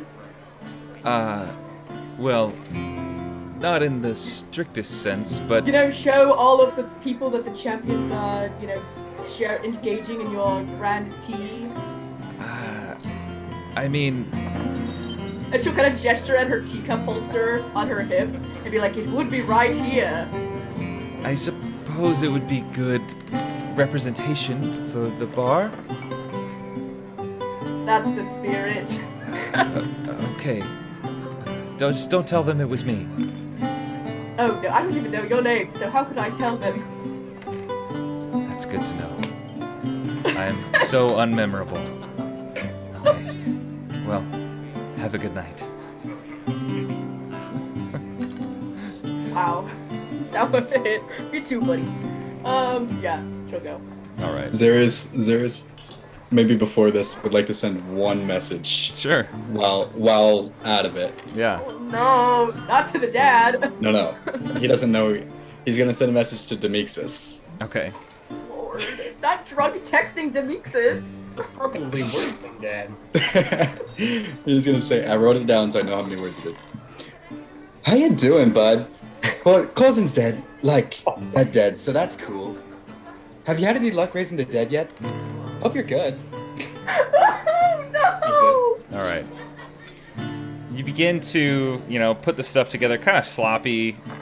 You get ready to cast this incantation, and you start, and you get through the whole thing, and you hear no response, and it's different. It's not like it's not like it was when it was cut off. It's not like it was when it was at the cipher. You just hear nothing back. And you've played around, I would say you've probably played around with message enough, or with sending enough, to kind of ascertain the nature of what happened. And you understand it to mean that Demixis is dead.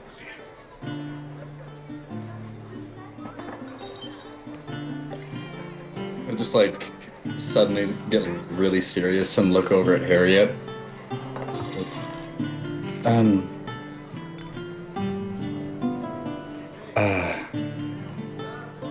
I don't think that Demixis is around anymore. We're going to have this conversation later. Okay. Yeah, that's probably best when I'm But all right. yeah. First trips and falls on the ground. She has one arm on each of you. Mama Harriet. Yeah. On the way from the punchline to the palace escape, Varus trips at least 3 times. Some of them might be on purpose.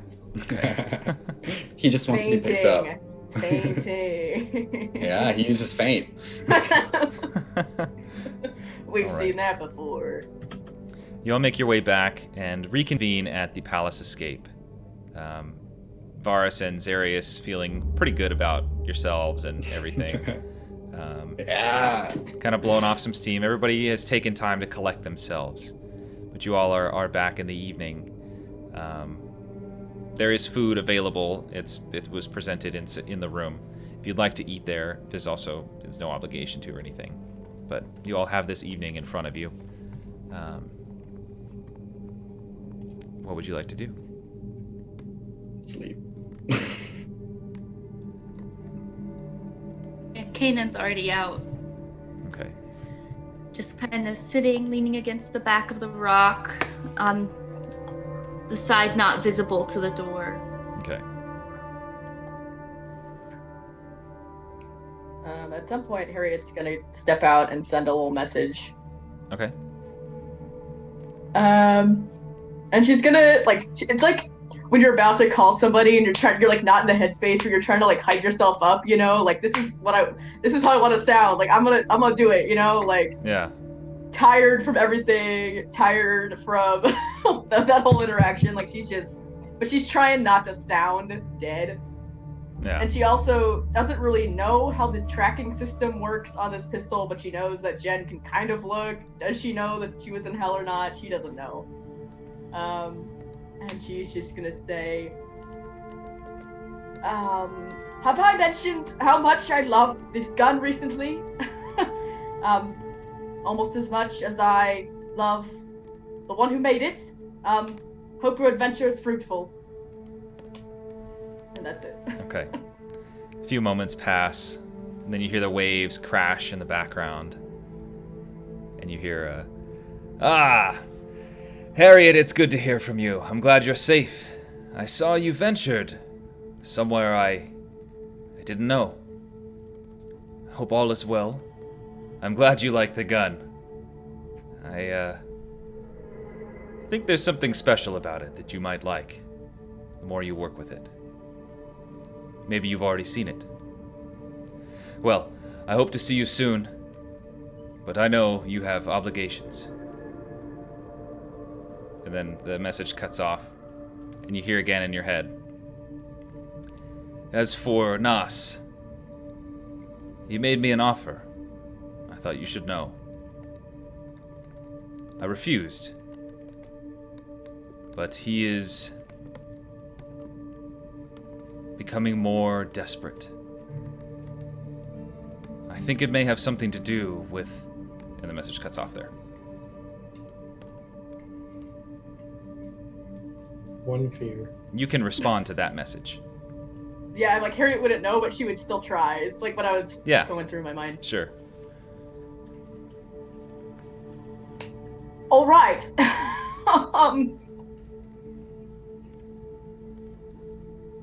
We're working on that. We have dinner with him soon.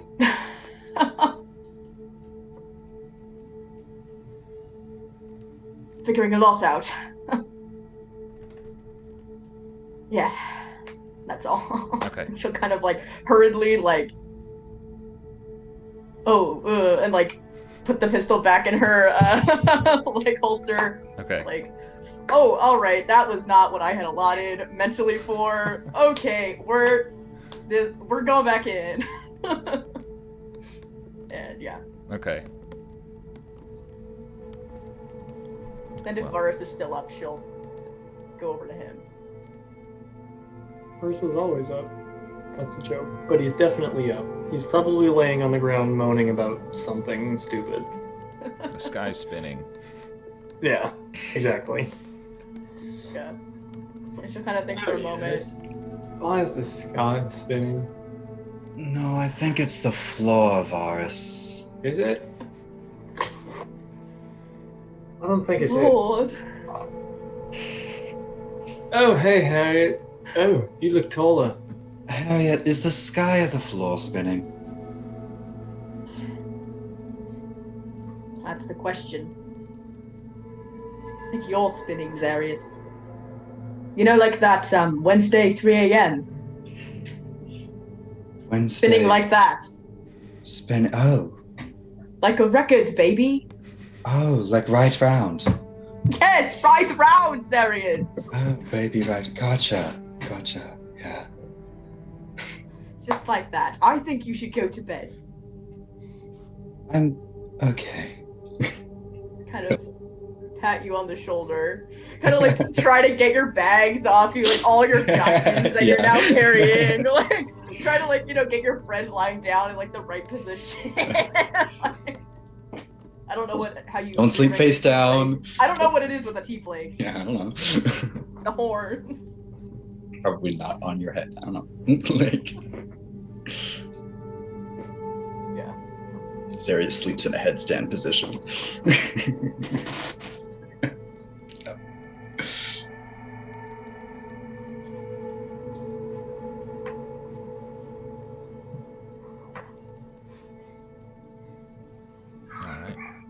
Well, I don't want to rush anybody if anyone has any evening conversation, but I think that is a good place to call it for tonight.